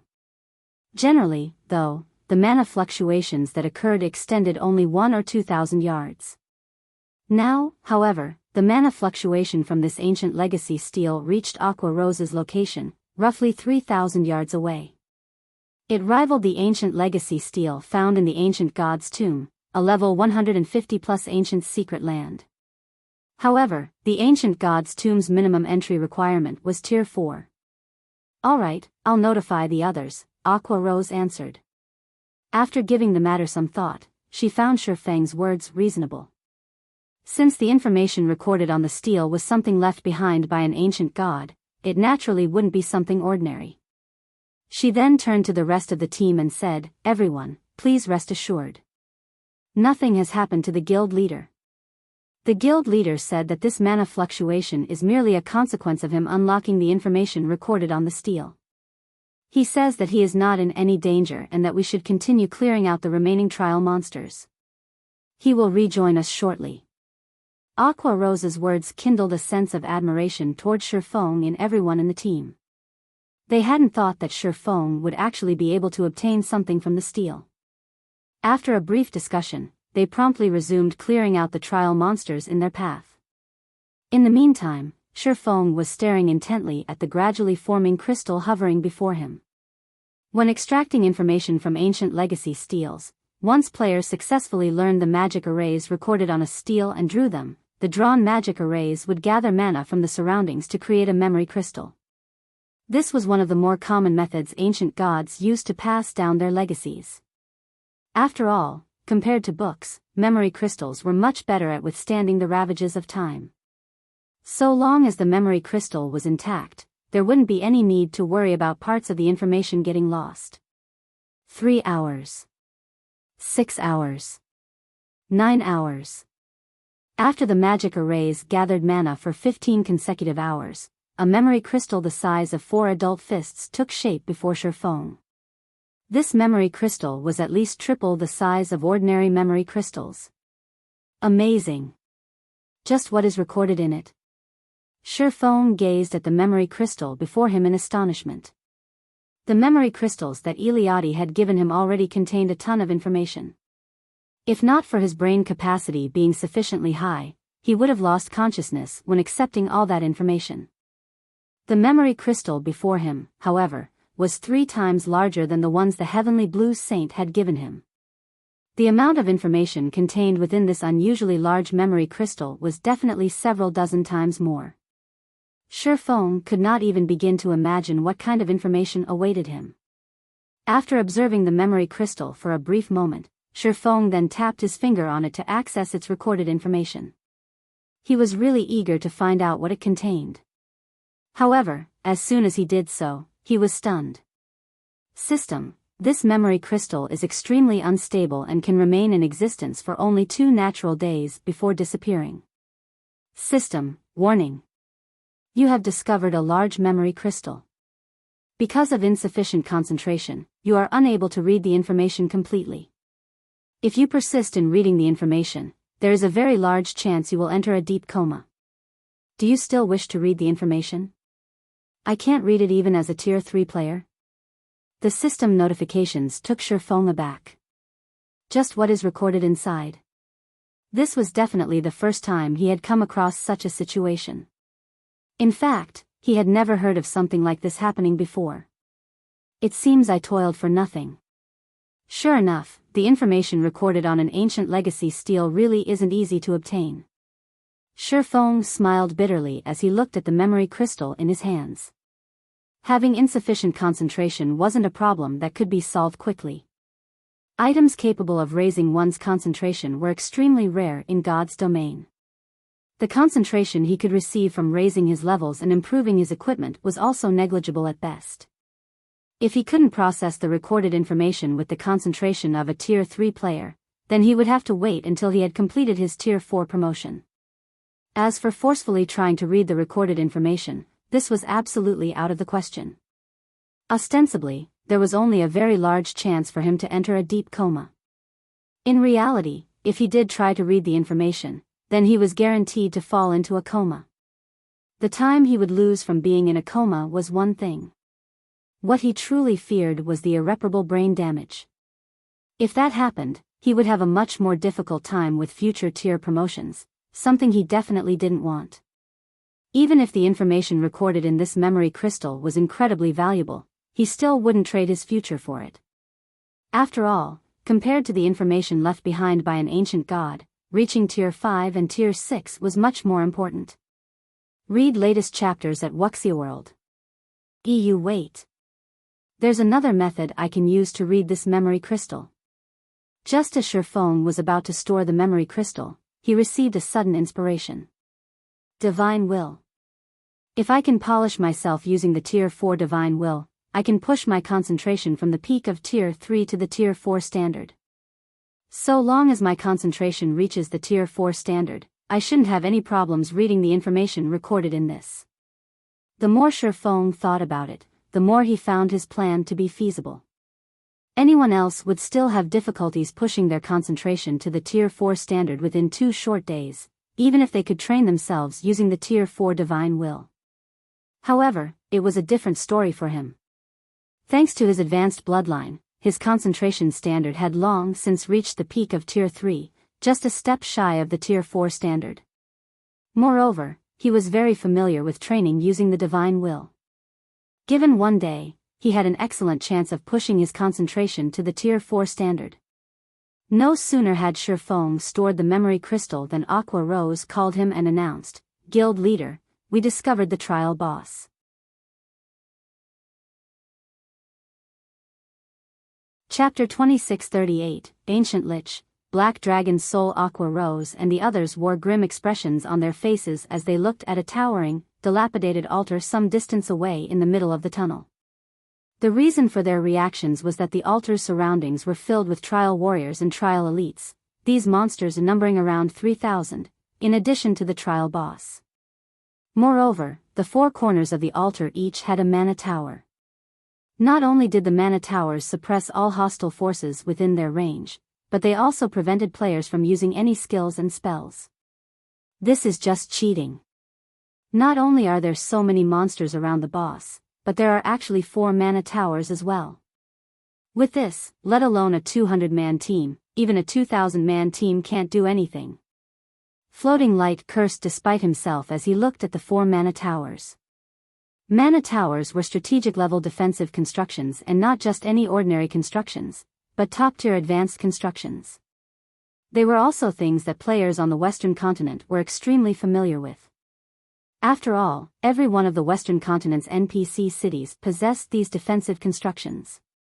The Mana Tower was also a large part of the reason why the Western continent's NPC cities could develop steadily despite having to face the constant threat of the demonic creature armies.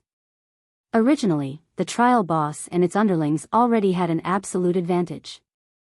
Now, these monsters even boasted the protection of 4 mana towers. How were players like themselves supposed to clear this trial? Sure enough, it is still too early for us to come here. Crimson Star could not help a bitter smile as she considered the resting Lich sitting atop the altar. Zorak, Ancient Lich, Superior Mythic, Level 122 HP 3, 700 000/3 700 000.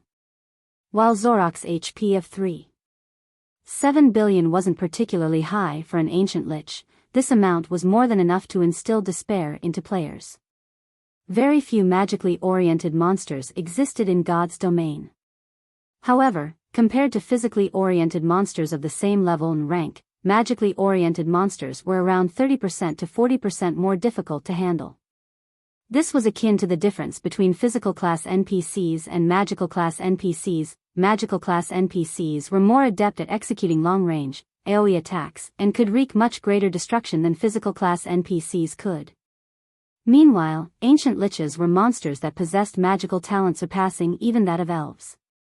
In the hands of an Ancient Lich, spells were no different from toys. It could play around with magic however it wanted to. Previously, Violet Sword had come across a level 87, mythic-ranked Ancient Lich out in the fields. In order to defeat it, the guild had dispatched a 5,000-man legion filled with level 90-plus experts, who had taken turns attacking the boss in teams of 1,000. In the end, they had slain the Ancient Lich, but at the cost of nearly 4,000 experts. Now, not only was the Ancient Lich before them level 122, but it was even a superior mythic-ranked monster. If they came across this Ancient Lich in the outside world, they would have most likely turned tail and fled already. To make matters worse, there were thousands of trial monsters and 4 mana towers supporting the Ancient Lich. With this, even a 10,000-man legion filled with expert players of the same level wouldn't be able to raid it. At this moment, let alone Violet Swords and Azure's members, even Aqua Rose and the other Zero Wing members frowned upon seeing Zorak. After all, the raid difficulty of this trial boss was simply stratospheric. In fact, in their opinion, Zorak was no longer a boss that players could challenge at Tier 3. Only a Tier 4 team would have any hope of raiding it. Guild Leader Black Flame, the boss's raid difficulty is too high. Even if we throw all our lives away and use all our trump cards, I'm afraid we still won't be able to pose a threat to the boss. Do you still wish to continue fighting? Wildfighter asked as he turned to Sherfong, who had just rejoined the team. At the same time, though, he could not help but sigh in disappointment. They had gone through great lengths to reach the trial boss. If there were a chance of success, he would want to try raiding the trial boss as well. However, no matter how he looked at the situation, he simply couldn't see any hope whatsoever. After all, if they wished to raid the Ancient Lich, they would need to destroy the 4 mana towers first. Otherwise, they would be no different from live targets for the Ancient Lich, unable to put up any resistance at all. However, destroying the 4 mana towers was easier said than done. After all, they would have to go up against the trial boss and several thousand trial monsters when attacking the mana towers. To make matters worse, the mana towers possessed incredibly strong defensive capabilities. Attacks below the Tier 4 standard wouldn't even scratch the towers. However, with the 4 mana towers suppressing all hostile forces within the vicinity, they wouldn't be able to use any skills or spells against the towers. In other words, they would have to use normal attacks against these mana towers while also having weakened basic attributes. In such a situation, how many players on the team could execute attacks reaching the Tier 4 standard? If they had to rely on only a handful of players to destroy the 4 mana towers, it was unlikely that they could destroy even 1 mana tower before they team wiped. Not to mention, the mana towers would also periodically launch large-scale destruction spells. Just one of these spells would be more than enough to annihilate their team. Facing the simultaneous attacks of 4 mana towers was an absolute nightmare. Guild Leader Black Flame, if you're reluctant to give up, I can suggest to the guild to alter our agreement to clearing the elite trial instead of the hero trial. Only, the slots you will receive at that time will be significantly reduced. What do you think? Crimson Star suggested. Wildfighter did not show any disagreement with Crimson Star's proposal. The strength Zero Wing had displayed during the trial truly exceeded their imaginations. For Violet Sword, being able to form a partnership with Zero Wing was definitely a good thing. Crimson Star really reacted quickly. Duan Hanshan smiled faintly when he overheard Crimson Star's suggestion. However, he wasn't particularly surprised. Zero Wing's potential was already clear for all to see. If nothing untoward happened, it would definitely grow into a superpower in the future. The guild would be especially powerful due to its ability to nurture players. If Violet Sword's young talents could receive Zero Wing's training as well, Violet Sword might even have a chance to become one of the 5 great super guilds. After seeing Crimson Star's actions, Duan Hanshan also felt the need to have the Azure Chamber of Commerce further deepen its relationship with Zero Wing. However, as soon as Crimson Star finished speaking, Shifeng shook his head. If the problem is with the slots, I can try to negotiate with the others in the guild, Guild Leader Black Flame, Wildfighter said when he saw Shifeng shaking his head. No, you misunderstand me, Vice Commander Wildfighter. I don't have any problem with your proposal. Only, I still wish to challenge the boss. After all, it wasn't easy getting up to this point. It is such a waste to give up without even trying, Shifeng said. Setting aside the status they would gain in the ancient city after clearing the hero trial, just the ancient legacy steals recorded information alone made raiding the trial boss imperative. After all, the chances of coming across an ancient legacy steal in God's domain were abysmally low, not to mention one that required such a large memory crystal. If he could get his hands on the recorded information, it would most likely be the greatest harvest from this hero trial. Hence, he naturally couldn't give up without a fight. But those mana towers, Crimson Star countered worriedly when she saw that Shifeng still wished to attempt the raid. What if we can destroy those mana towers within a short time? Shifeng asked after giving the matter some thought. Destroy those towers within a short time? Shifeng's words threw Crimson Star for a loop. Skeptical, she asked, is that possible? The odds are roughly even, Shifeng said after making some mental calculations. Upon hearing Shifeng's words, everyone present stared at him in astonishment. For a moment, they thought that Shifeng was joking with them. These were 4 mana towers they were talking about, oh. Destroying one without using any skills or spells would be as difficult as ascending to heaven. How could they destroy all 4 of them within a short time? If you really have an even chance of success, then we can give your plan a try, Crimson Star said as she turned to study the distant altar. Wildfighter nodded in agreement. The most troublesome part about this entire raid was the 4 mana towers. If it was possible to destroy the 4 mana towers quickly, then an attempt was indeed justified. Since everyone agrees, that makes things simple, Shifeng said, smiling when he saw that Crimson Star and Wildfighter were willing to try raiding the trial boss. Afterward, I'll personally destroy the 4 mana towers. During this period, I hope that you can keep the trial monsters busy. You'll destroy the 4 mana towers yourself? Crimson Star gaped at Shifeng in disbelief. Although Shifeng's attacks indeed carried power at the Tier 4 standard, the amount of time it would take him to destroy the mana towers on his own was no laughing matter. That's right. I'll destroy them, Shifeng replied seriously while nodding. Alright, then. Since you wish to try, then let's try it, Guild Leader Black Flame. Crimson Star sighed helplessly when she saw that he was serious. Read latest chapters at Wuxia World. EU. At this point, she no longer held any hope of him succeeding.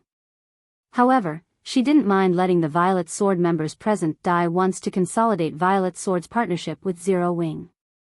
After all, aside from the long resurrection time, the death penalty players suffered in the ancient secret land was very low. Following which, everyone present readied themselves for battle and positioned themselves right outside the mana tower suppression radius. Once they were given the command, they would immediately charge into the battlefield and attract the trial monster's attention. Guild Leader Black Flame, everything's ready. You may start anytime. Crimson Star reported to Shifeng after seeing that everyone was in position. Good. I'll start now. After saying so, Shifeng unsheathed the abyssal blade and activated Black Dragon's soul.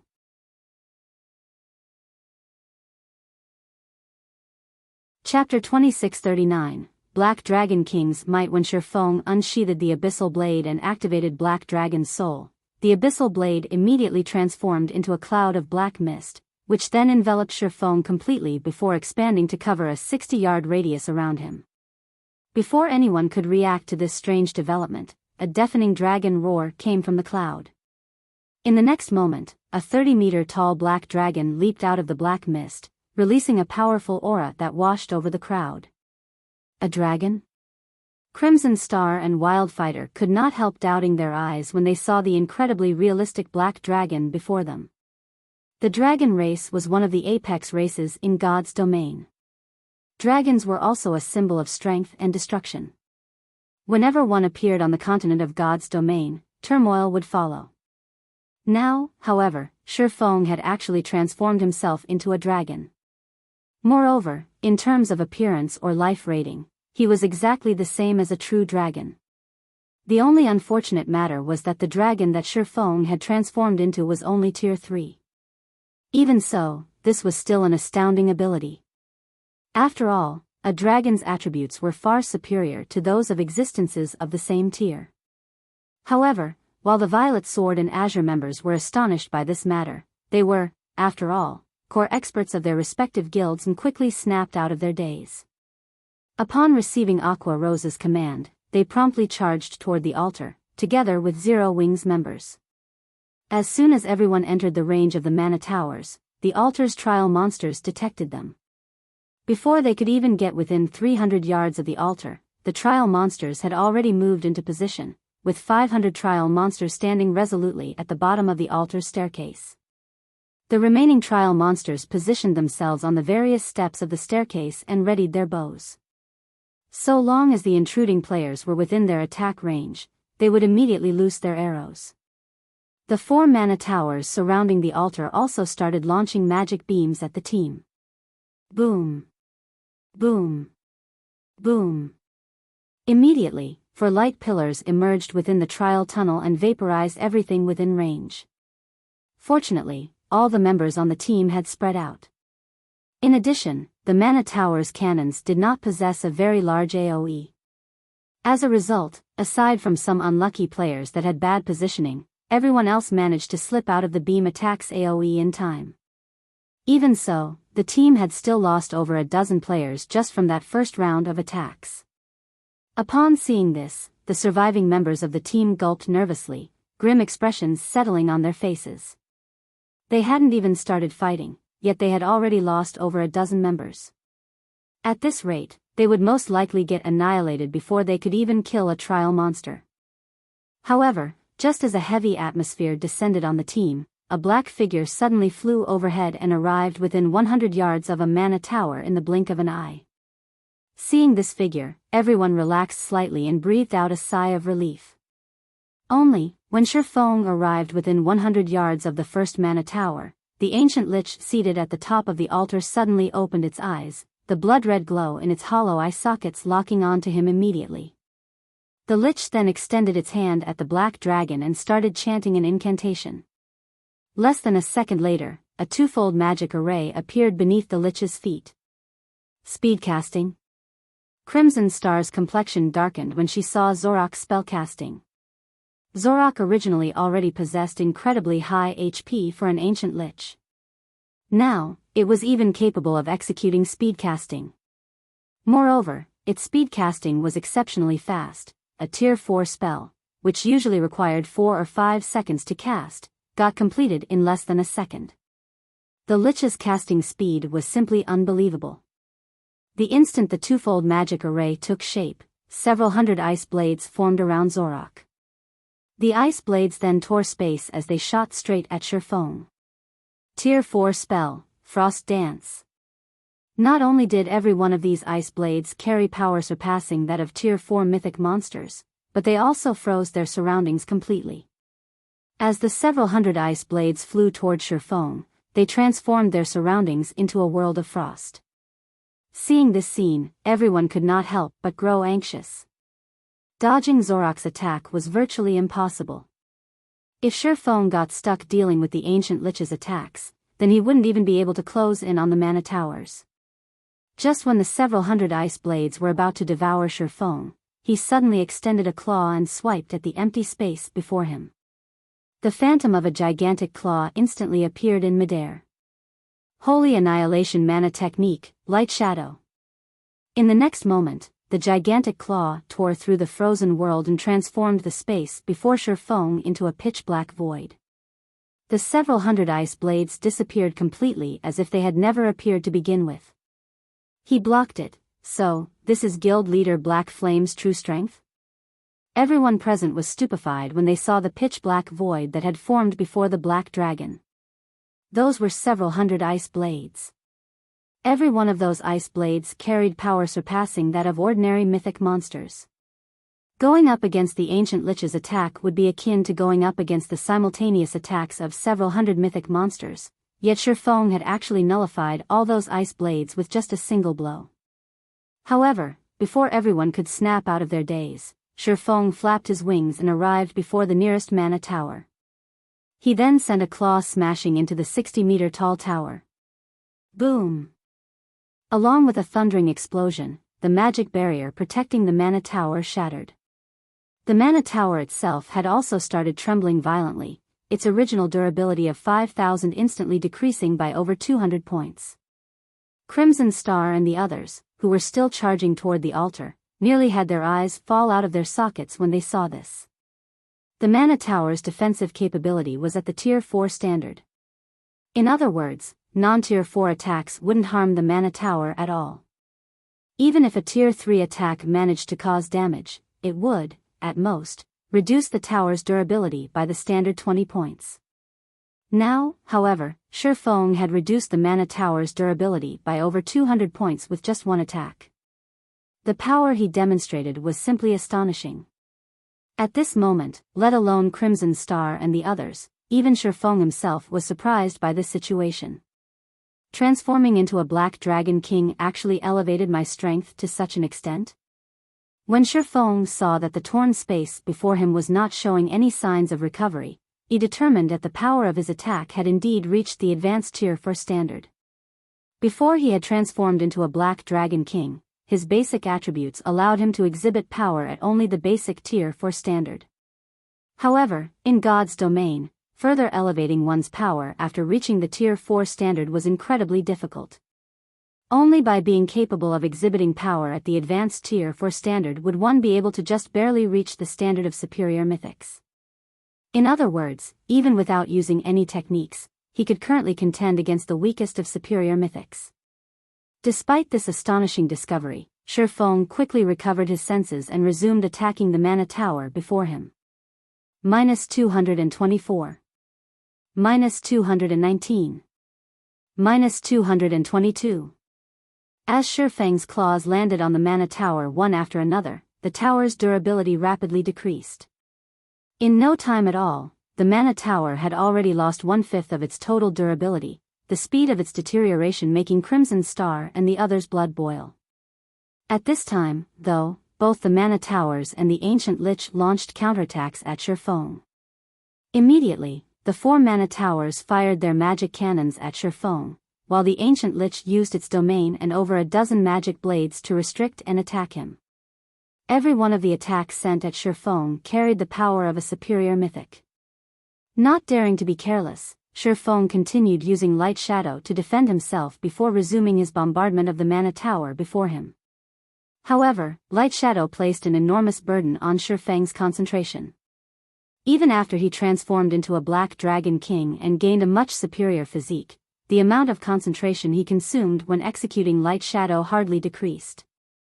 By the time Shifeng had destroyed the second mana tower, he no longer dared to use Light Shadow to defend against the mana towers and ancient Lich's attacks, opting to use Sword's Orbit instead.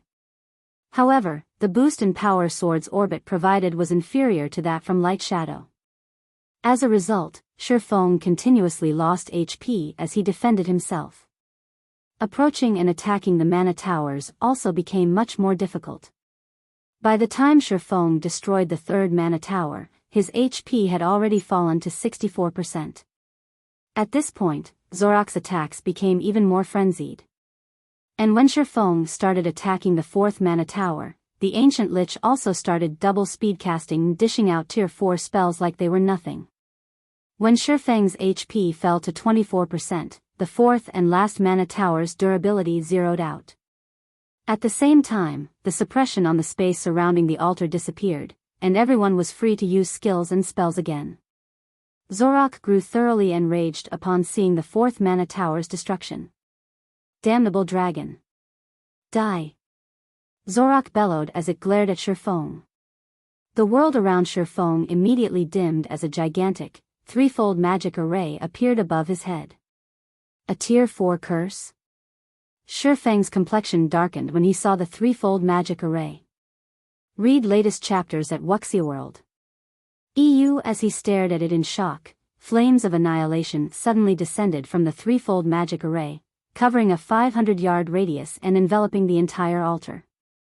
Tier 4 curse, Annihilation Lotus. The faces of Crimson Star and the others sank at this sight. Shatter. Not daring to hold back, Shifeng immediately widened his mouth and used his strongest move, Dragon Breath.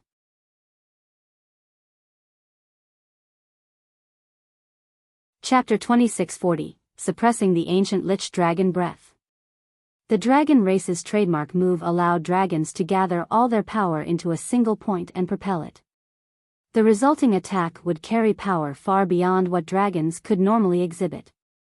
Dragon Breath was also one of the main reasons why dragons were labeled invincible among those of the same tier. A tier 5 Dragon Breath could even destroy entire cities. The destructive power a Dragon Breath carried was even greater than a taboo skill or curse of the same tier. After Shifeng executed Dragon Breath, a scorching white beam shot at the massive pillar of flames descending from the sky. Boom! Boom! Boom! When the two attacks collided, space around the point of collision shattered and transformed into a pitch-black void. The powerful shockwaves from the impact were palpable even over 1,000 yards away. When the clash ended, everyone was stupefied by the outcome. What? He blocked it? That was a tier 4 curse. Even a true tier 3 dragon shouldn't be able to stop that. How did he do it? Crimson Star and the other magical class players on the team felt like they were dreaming when they saw the threefold magic array above them fading out of existence. The tier 4 curse Zorak cast rivaled a tier 5 spell. Meanwhile, a tier 5 spell could break through even the defensive magic array of main cities, let alone annihilate a measly 200-man team of tier 3 players. When they saw Zorak casting the tier 4 curse, they had known that the battle was over and resigned themselves to death. None of them thought that Shifeng would actually be able to stop this frightening attack and keep the whole team alive. His abilities were truly inhuman. Thank goodness I managed to block it. Otherwise, that really would have been a team wipe. Shifeng breathed out a sigh of relief when he saw the descending pillar of flames dissipating. If not for him having further improved his understanding of the realms of truth and managing to integrate advanced combat techniques into his actions, he wouldn't have been able to elevate his Dragon Breath's destructive power. In that case, both he and everyone else below him would have been burnt to ashes. However, before Shifeng and the others could catch their breath, Zorak started chanting once more and summoned another threefold magic array. How is this possible? This is a lie, right? How can it still use another tier 4 curse? Everyone's complexion paled when they saw the ancient Lich using another tier 4 curse. Most of the bosses in God's domain possessed only one team wipe move. And even if a boss had multiple team wipe moves, it wouldn't use them back to back. Now, however, Zorak was chanting another tier 4 curse right after using one. The ancient Lich thoroughly shattered the conventions of God's domain. It's not even waiting for the ambient mana to recover. At this moment, let alone everyone else, even Shifeng was surprised by this situation. He was not surprised that Zorak was using tier 4 curses back to back. After all, the ancient Lich was a magically oriented boss. However, Zorak had just used a tier 4 curse, so the mana around it was still extremely sparse. If the Lich used another tier 4 curse now, the power of the curse would be significantly weaker. Zorak should have waited for the ambient mana to recover before using another killing move, yet the Lich did not do so. Even for Sherfong, this was a fresh development. It's over. Its casting speed is too fast. We don't even have time to use tier 3 curses to defend ourselves. Crimson Star despaired when she saw the fully formed, threefold magic array. She never thought that, after Sherfong destroyed the 4 mana towers and blocked one of the ancient Lich's killing moves, things would turn out this way. With Dragon Breath on cooldown, it should not be possible for Sherfong to use it again within a short time. In addition, he was simply too far away from Zorak. Even if he wanted to, he couldn't interrupt the ancient Lich's spellcasting. Meanwhile, the formation of a tier 3 curse took at least 3 or 4 seconds. They simply didn't have enough time to defend against the ancient Lich's second attack. Just as Zorak was about to incant the final verse of its curse, however, a lithe figure suddenly appeared before it and slashed her greatsword down at the Lich.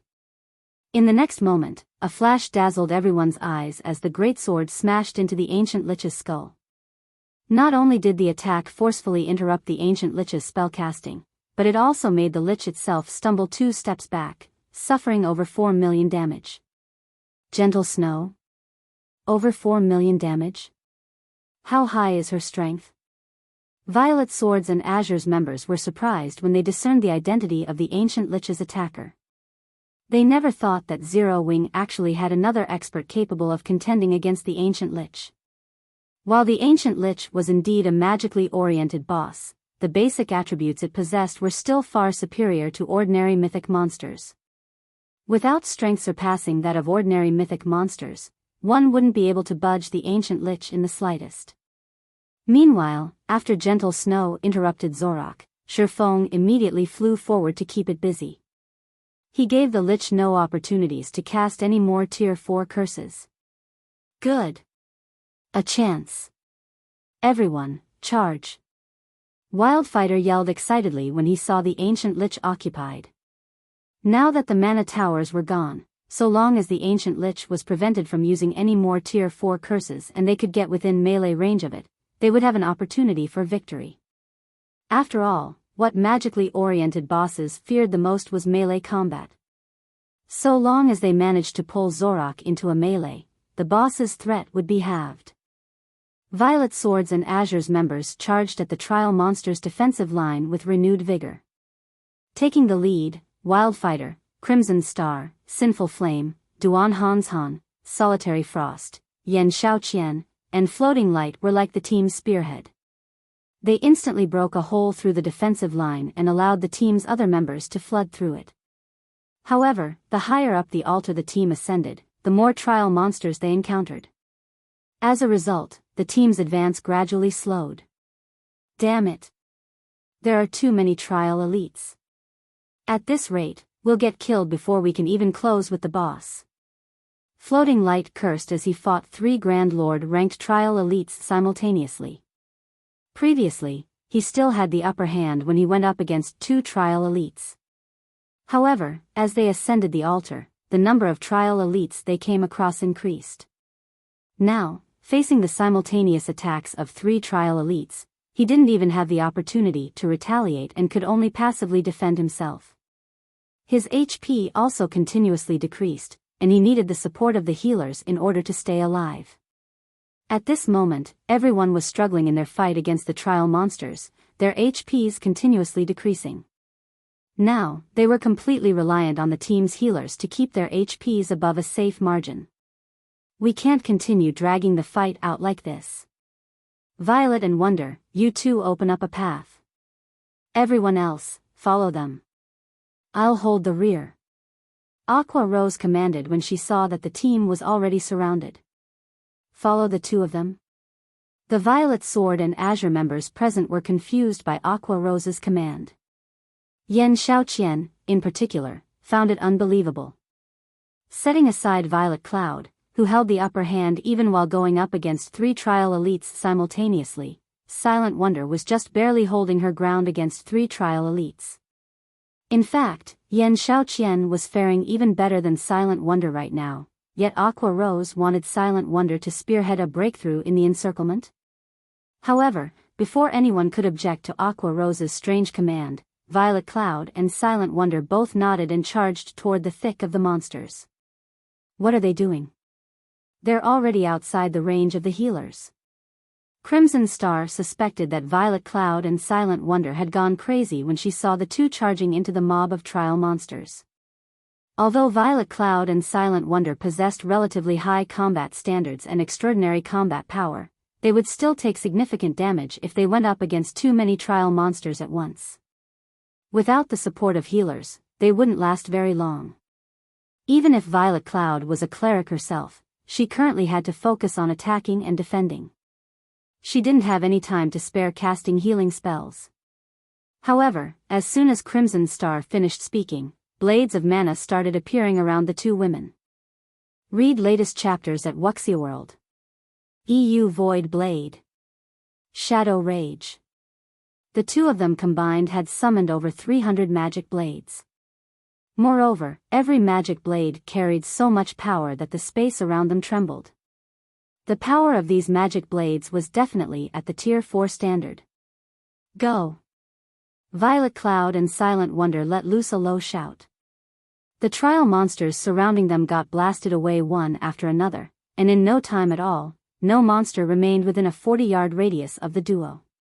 Moreover, any monster that tried to approach them got repelled immediately.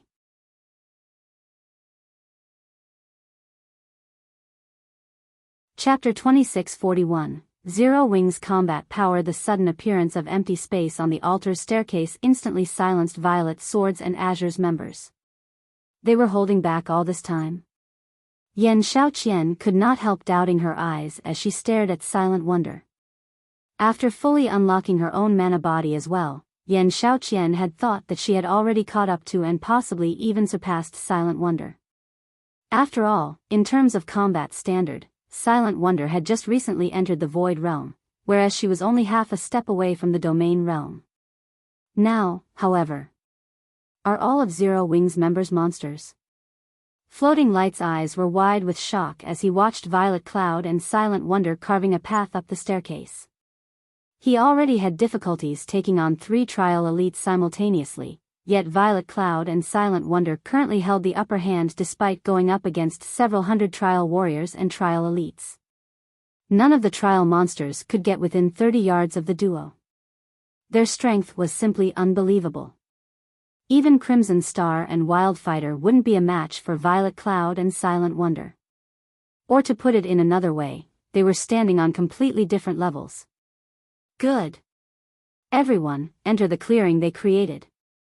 Aqua Rose immediately commanded, unfazed by the strength Violet Cloud and Silent Wonder were displaying. Upon hearing Aqua Rose's command, Violet Swords and Azure's members promptly snapped out of their daze and hurriedly followed Zero Wings members into the 30-yard safe zone the duo had created. For a time, the entire team steadily closed in on the ancient Lich while enveloped by Violet Cloud's and Silent Wonder's attacks, which formed a barrier that prevented the trial monsters from harming the team. Sure enough, the two of them have already achieved a considerably high standard in the spiritualization realm. Every one of their magic blades actually integrates a combat technique. It's as if they've assimilated basic combat techniques into their souls, Sinful Flame muttered as he marveled at the magic blades flying around the team. They've integrated basic combat techniques into every one of their magic blades? How is that possible? Xiaoqian exclaimed when she overheard Sinful Flame's mutterings. Just executing a combat technique normally was plenty difficult. Executing combat techniques in quick succession was even more difficult. As for executing several hundred combat techniques simultaneously, that was simply inhuman. However, they have indeed succeeded in doing so. In fact, they're doing it as naturally as breathing, Sinful Flame said, a bitter smile forming on his face as he responded to Xiaoqian's astonishment. Moreover, they aren't the only ones in Zero Wing capable of it. I really don't know how Black Flame managed to nurture so many monsters.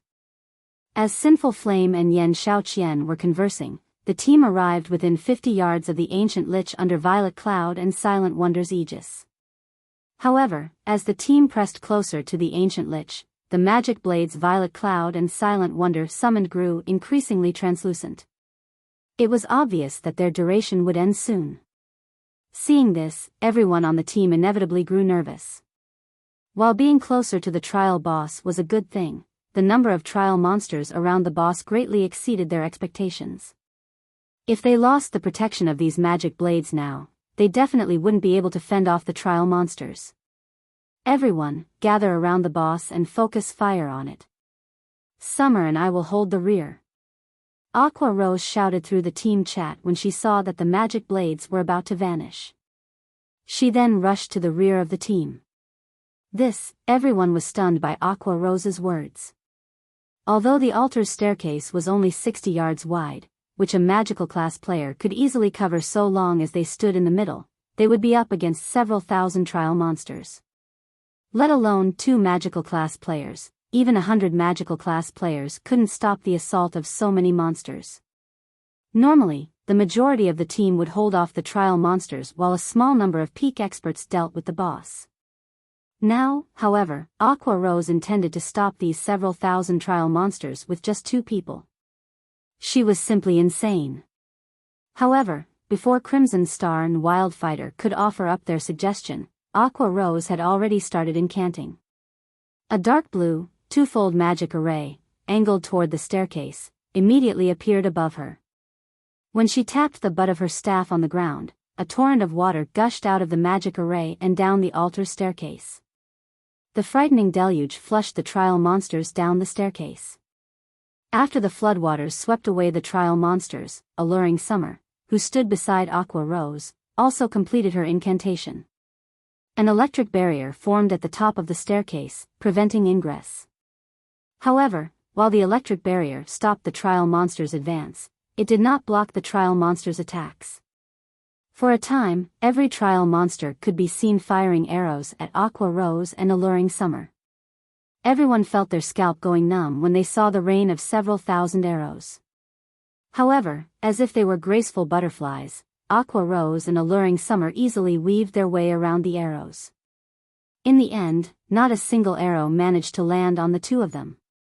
Crap! What kind of guild is Zero Wing? Floating Light gaped in shock when he saw Aqua Rose and Alluring Summer stopping the advance of several thousand trial monsters all by themselves. At this moment, let alone Floating Light, even Solitary Frost and Yan Xiaoqian, who had lived together with Zero Wing's members for a while, were shocked by this scene. They felt as if this was their first time learning of the guild known as Zero Wing. Everyone, stop daydreaming. We need to help guild leader Black Flame deal with the boss quickly. Crimson Star ordered through the team chat after snapping out of her daze. Upon hearing Crimson Star's reminder, Violet Swords and Azure's members also promptly regained their composure. Indeed, now wasn't the time to watch Aqua Rose and Alluring Summer. Dealing with the ancient Lich took priority. Everyone else on the team then charged at the ancient Lich and started assisting Sherfong and Gentle Snow in dealing with the trial boss.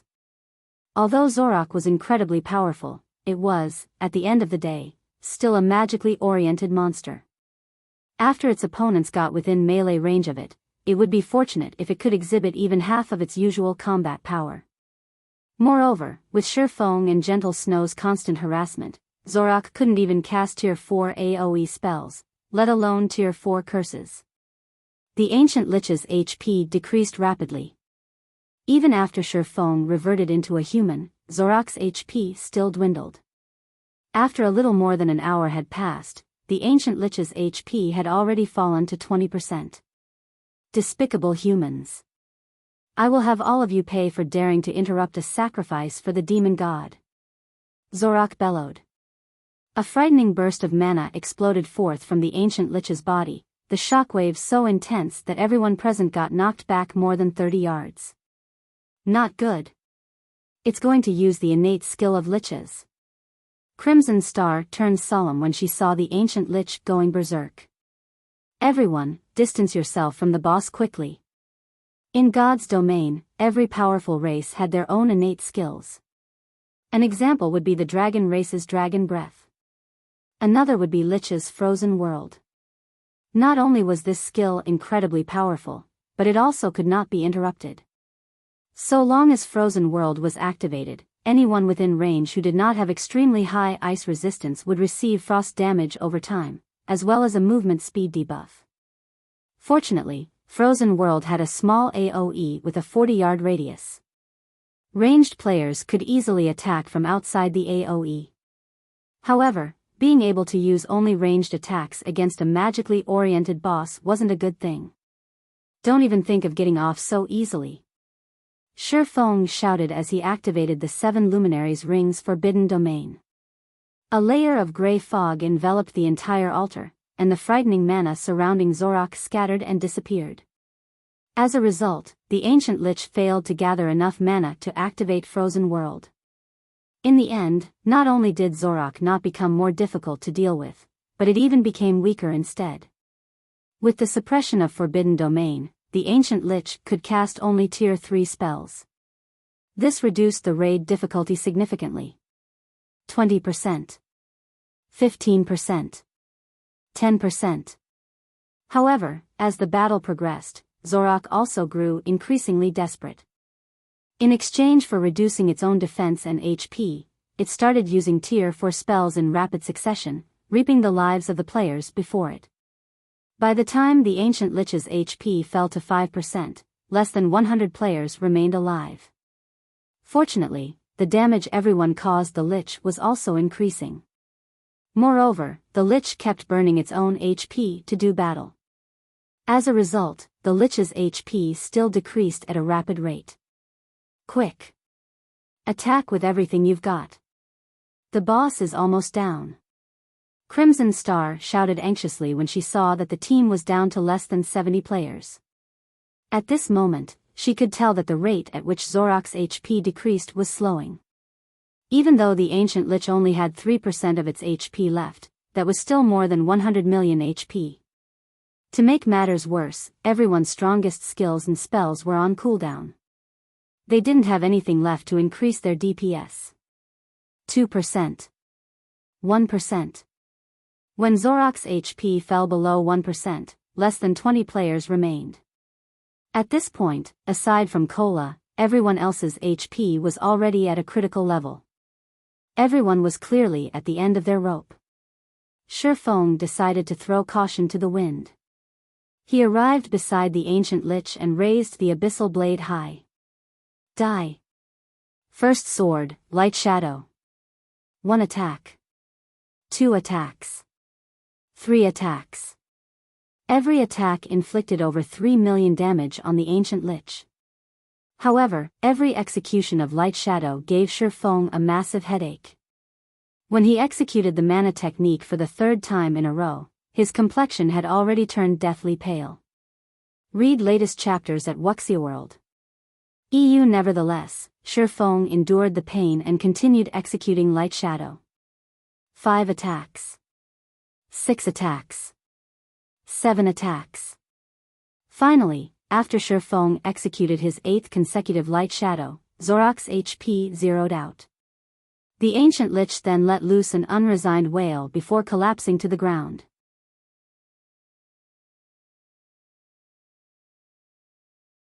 Chapter 2642, Ancient Lich's Loot. When the ancient Lich collapsed to the ground, a purple glow enveloped the bodies of the surviving players.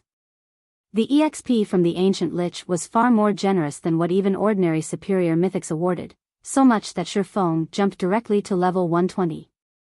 As everyone's experience bar was rising rapidly, due to the ancient Lich's death, the boundless mana that had gathered around the altar no longer had anyone binding it to the altar's vicinity. As a result, the mana started dispersing, and the trial monsters that were frenziedly attacking Aqua Rose and Alluring Summer suddenly collapsed to the ground, one after another, as if they had lost their souls. We won. An indescribable sense of joy and excitement welled up within Aqua Rose when she saw the collapsed trial monsters. At the same time, a sense of relief washed over her. Although both Alluring Summers and her HPs had barely decreased, their stamina and concentration were already at critical levels.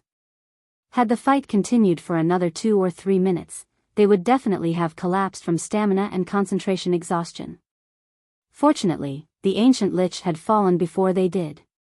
In the meantime, although Shifeng and the others felt joyful over defeating the ancient Lich, they could not help falling on their backs in exhaustion, having almost depleted their stamina and concentration already.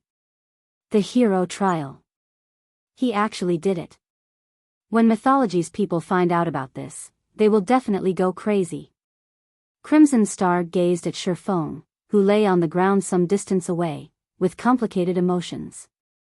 Originally, Tori had only meant to use the hero trial as bait to buy time. No one from Violet Sword had expected Shifeng and Zero Wing to succeed. After all, Mythology had partnered with multiple superpowers to form a 200-man team of peak and apex experts and still failed to conquer the ancient city's elite trial. While fighting the ancient Lich, Crimson Star had entertained the possibility of actually defeating the trial boss, but toward the end of the raid, she had concluded that victory was nothing but a fantasy. Near the end, Zorak had started killing multiple players with every move it used. The ancient Lich would wipe out the remnants of their team in 10 seconds. Meanwhile, trying to wreak over 40 million damage in just 10 seconds was simply impossible for a team of less than 20 surviving players. In the end, however, Shifeng had surpassed everyone's expectations. At the final moment, he still managed to dish out such frightening DPS and reap the ancient Lich's remaining HP, creating a miracle. Guild leader, are you alright? Fire Dance asked worriedly as she arrived beside Shifeng. At this moment, the life aura Shifeng exuded was incredibly weak despite him still having quite a lot of HP. His complexion was also deathly pale. This clearly wasn't a result of just running out of stamina or concentration. I'm fine. I just forcefully broke through the limits of my concentration, so I'll probably need to rest for quite some time to recover, Shifeng replied, smiling. Because of his rapid-fire use of light shadow, he was mentally exhausted. In fact, he would most likely remain in this weakened mental state for quite some time. However, being able to break through the limits of his concentration was a fortuitous matter. After all, it would allow him to improve his brain capacity. Of course, in order to gain this improvement, he would need the corresponding support facilities and nutrient fluids. Otherwise, he would be courting brain damage. While Shifeng and Fire Dance were conversing, the sound of a system notification entered everyone's ears. System, congratulations. You have completed the hero trial. Trial completion rating, S rank. Rewarding 500 Lightforged city contribution points and permanent citizenship. The system notification repeated 3 times. While Zero Wings and Azure's members did not understand the importance of these rewards, Violet Sword's members revealed ecstatic expressions on their faces. What a bountiful reward. According to our investigations of Lightforged City, it'd take at least 7 or 8 quests just to get 100 contribution points. With 500 points, we can directly purchase 3 Tier 3 magic stones and attempt to boost the completion rate of our Tier 3 skills and spells past the 100% threshold. Floating Light exclaimed. As he read the contents of the system notification, he felt as if he was dreaming. Although neither Violet Sword nor Mythology had entered the ancient secret lands Lightforged City before, their research into the city indicated that obtaining contribution points in the city was incredibly difficult. Normally, the only way was by doing quests.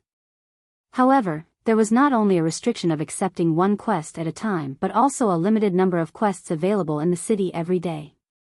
Meanwhile, Lightforged City's contribution points were the only currency recognized in the city. These points could be exchanged for various useful items. Among the items available for exchange in Lightforged City, the one that attracted the attention of Violet Sword and Mythology the most was the Magic Stone. The Magic Stone was an item that could provide players with guidance on breaking through the 100% limit of their skills and spells. A Tier 3 Magic Stone could provide guidance for Tier 3 skills and spells. It was undoubtedly a treasure that all expert players desired. After all, skills and spells followed players for the rest of their careers in God's domain. However, improving the completion rate of skills and spells, especially Tier 3 skills and spells, was not an easy task. Just being able to achieve a 90% completion rate was already an incredibly difficult feat to accomplish. Meanwhile, even reaching 100% completion rate with a Tier 3 skill or spell would provide a considerable boost to a player's combat power. If one could break through the 100% limit, the boost in combat power would be even greater. Now that the hero trial had awarded each player with 500 contribution points, this meant each of them could exchange for 3 Tier 3 magic stones. They were naturally excited by this outcome. At this moment, let alone Violet Sword's members, even Shifeng was surprised by this reward. A 500-point reward for every player on the team? This trip really was worth it. Shifeng similarly felt joyful when he saw the rewards the system granted. Others might not know what it meant to have 500 contribution points for an ancient city, but he did. In God's domain, a player who managed to rack up 500 contribution points in an ancient city could improve their combat power by a significant margin. Setting aside the commonly known magic stone, just the most basic enchanted potion could allow players to improve their strength rapidly. When consumed, the enchanted potion raised the ambient mana around players to a very high density for 6 hours. If players fought against powerful monsters or sparred against expert players during this period, they would gain significant improvements. In the past, because of the magic stone and enchanted potion, Violet Sword had been able to recruit and nurture plenty of expert players, which, in turn, raised the guild's strength even closer to that of the 5 great super guilds. As Shifeng and the others were rejoicing over the trial rewards, the ancient Lich's corpse suddenly burst into countless particles of light. Immediately afterward, the particles of light coalesced into more than 100 light globes of varying sizes, every one of which radiated dense mana. So, this is the ancient Lich's loot? Everyone gaped in shock when they saw the items that appeared when the light globes faded. Although everyone had anticipated that the ancient Lich's loot would be extraordinary, they never thought it would be this abundant. Originally, they had only expected to obtain around 24 noble authority tokens. However, there were over 60 tokens, as well as over 20 inferior legendary materials and 6 legendary materials. Aside from the tokens and materials, the ancient Lich had also dropped a total of 14 pieces of dark gold equipment and 4 pieces of epic equipment. At this point in time, even the various superpowers barely had any level 100+ epic items. Now, however, the ancient Lich had dropped 4 level 100+ epic items, including an epic weapon. Azure's members could not help but drool over the ancient Lich's loot. The 4 epic items aside, just the legendary materials dropped were more than enough to make any superpower envious. After all, legendary materials could be used to produce custom-made epic weapons and equipment that had high compatibility with the players they were made for.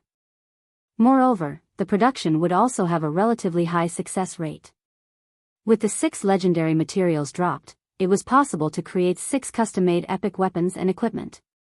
Guild Leader Black Flame, according to our agreement, you have priority in choosing one item. Please take your pick, Crimson Star said to Shifeng after recollecting herself.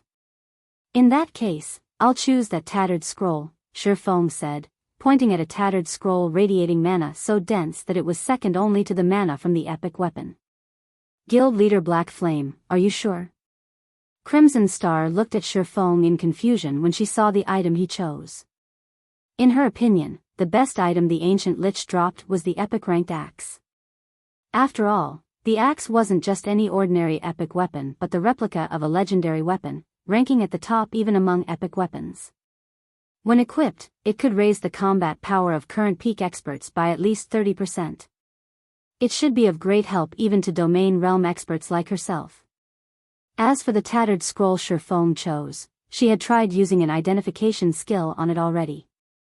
Although the scroll radiated powerful mana and looked very special, it was just a damaged epic scroll. The cost of repair alone would most likely be high. Not to mention, a scroll was also a consumable. How could it possibly compare to an epic weapon in terms of value? Emichim. I'm choosing it, Shifeng said as he nodded in affirmation. At this stage of the game, aside from himself, there was most likely nobody else in God's domain that would recognize this tattered scroll. This scroll was also the reason why he wanted priority pick over the trial boss's loot. This was because this scroll was something that could be obtained only from the first clear of Lightforged City's entrance trial. The Legacy Scroll. This magic scroll directly teleported players to the legacy land of their Tier 4 promotion quest, saving them plenty of time. In addition, it could be used to negate a failed attempt at challenging the Tier 4 promotion quest, allowing players to re-challenge their promotion quest right away in the same legacy land. Read latest chapters at Wuxia World. The Tier 4 promotion quest was drastically different from past promotion quests. Every time players challenged their Tier 4 promotion quest, they would be sent to a different legacy land. Hence, players had no opportunity to learn from their failures and try again. However, if they could re-attempt a promotion quest in the same legacy land, their chances of success would increase drastically. Only, the legacy scroll the ancient Lich dropped was somewhat different from what Xiaoqian had heard in his previous life. In the past, the legacy scroll obtained from Lightforged City's entrance trial was at the dark gold rank. On the other hand, the one the ancient Lich dropped was actually at the epic rank. However, Xiaoqian did not dwell on the matter, quickly storing the legacy scroll. And after splitting the loot equally with Violet's sword, Xiaoqian and the others promptly left the trial space. Once they exited the trial space, they entered Lightforged City under Crimson Star's lead, not bothering to wait at the trial entrance for the dead to get automatically resurrected.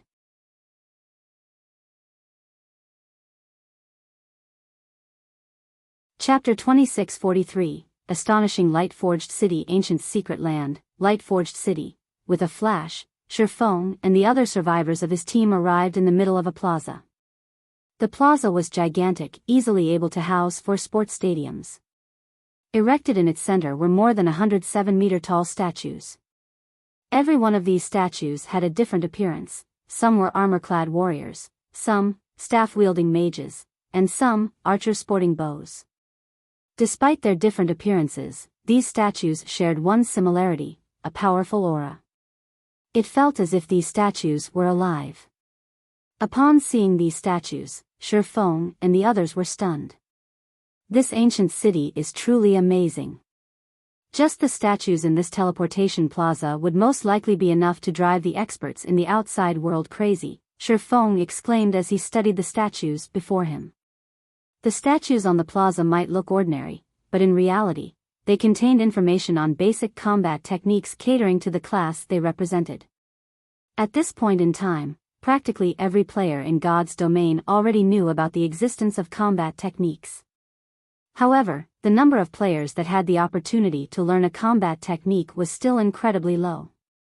This was especially true for independent players. However, inside Lightforged City, information on basic combat techniques was on display as if it was worthless garbage. Players could freely learn the combat techniques displayed whenever they wanted and at no cost at all. Moreover, these combat techniques catered to specific classes. The wealth and generosity of Lightforged City were truly astonishing. At this stage of the game, even the members of the various major powers had to pay a certain price and make sufficient contributions in order to learn basic combat techniques, yet players could freely learn them in this plaza. Furthermore, the ambient mana inside Lightforged City was also incredibly dense. If players trained in Lightforged City's arenas, their improvement speed would definitely be several times higher than normal. The mana here is very special.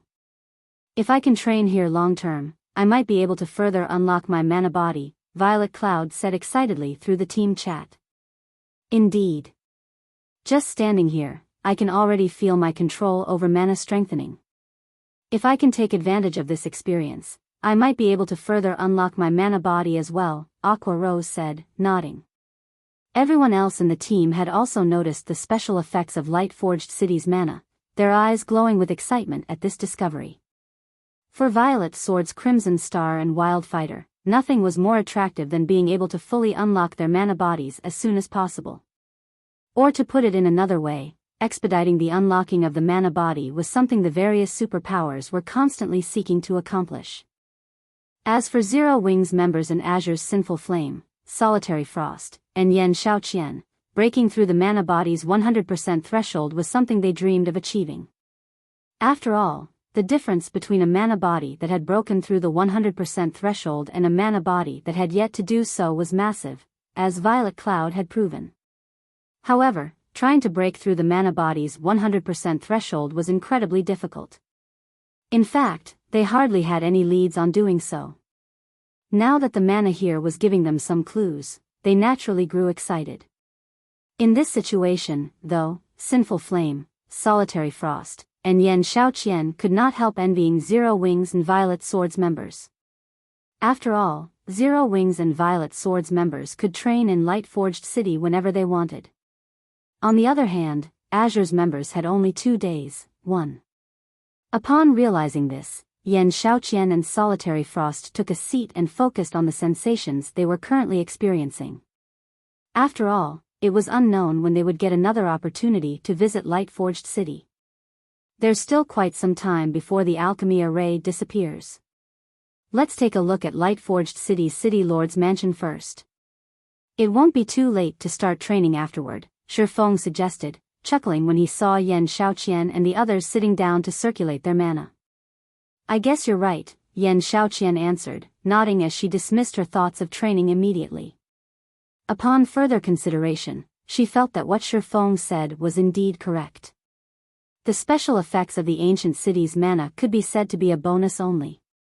The true value of the city remained in its City Lord's mansion, where players could exchange for the various items available only in the ancient city, using the city's contribution points. Currently, every one of them had 500 contribution points. It would be a pity not to use them.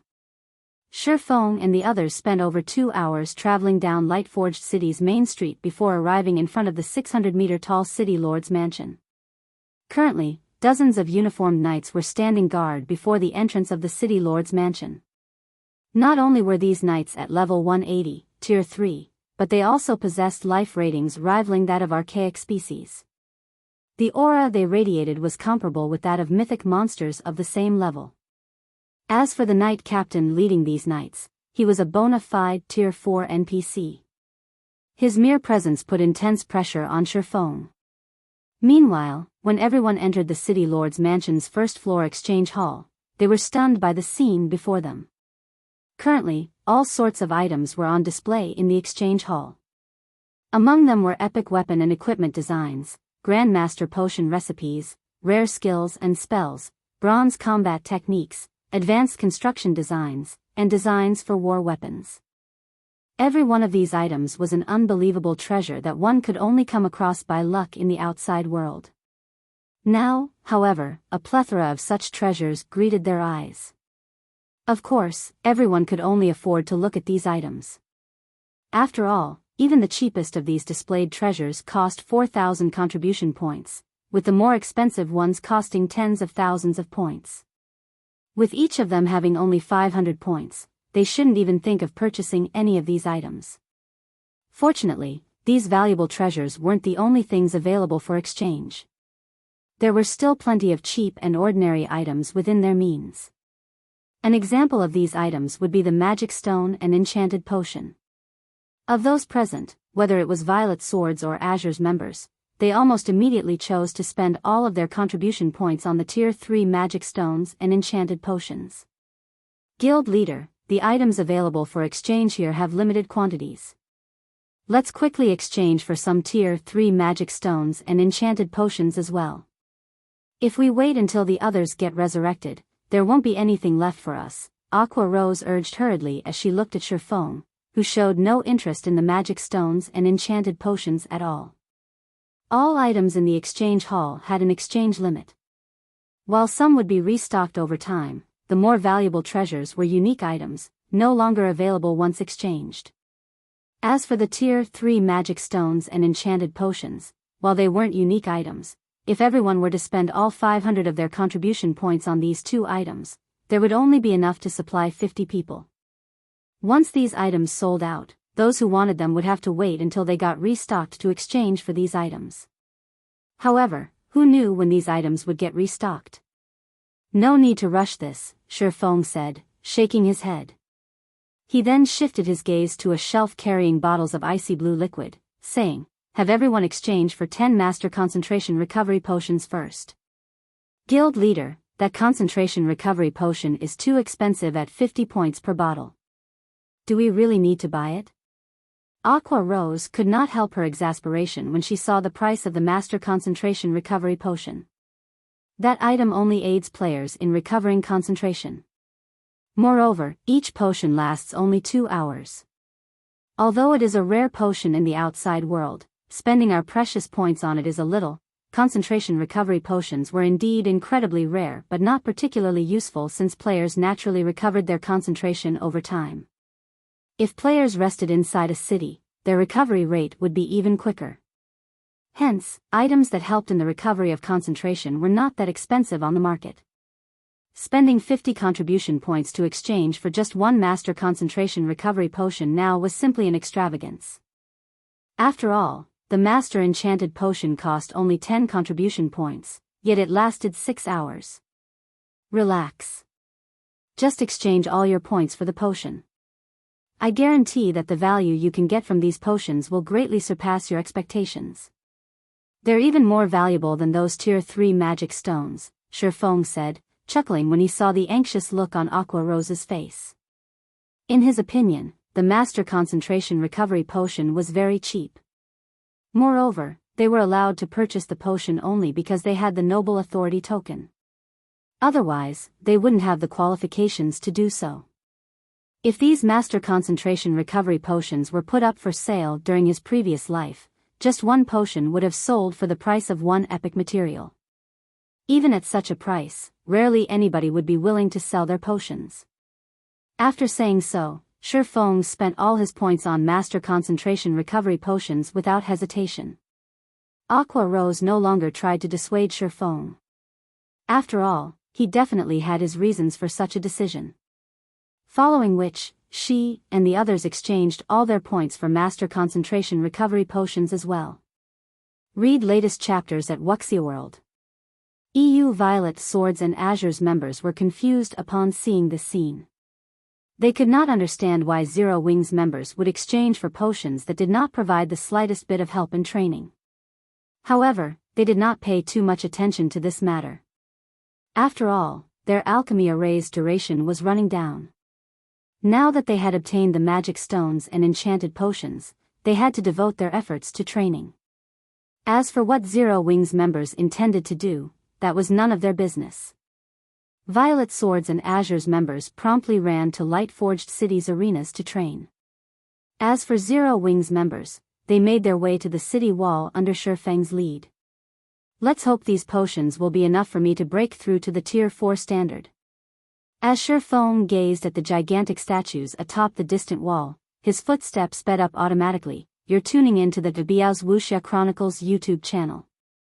Don't forget to subscribe and join us on this journey to catch the most captivating stories.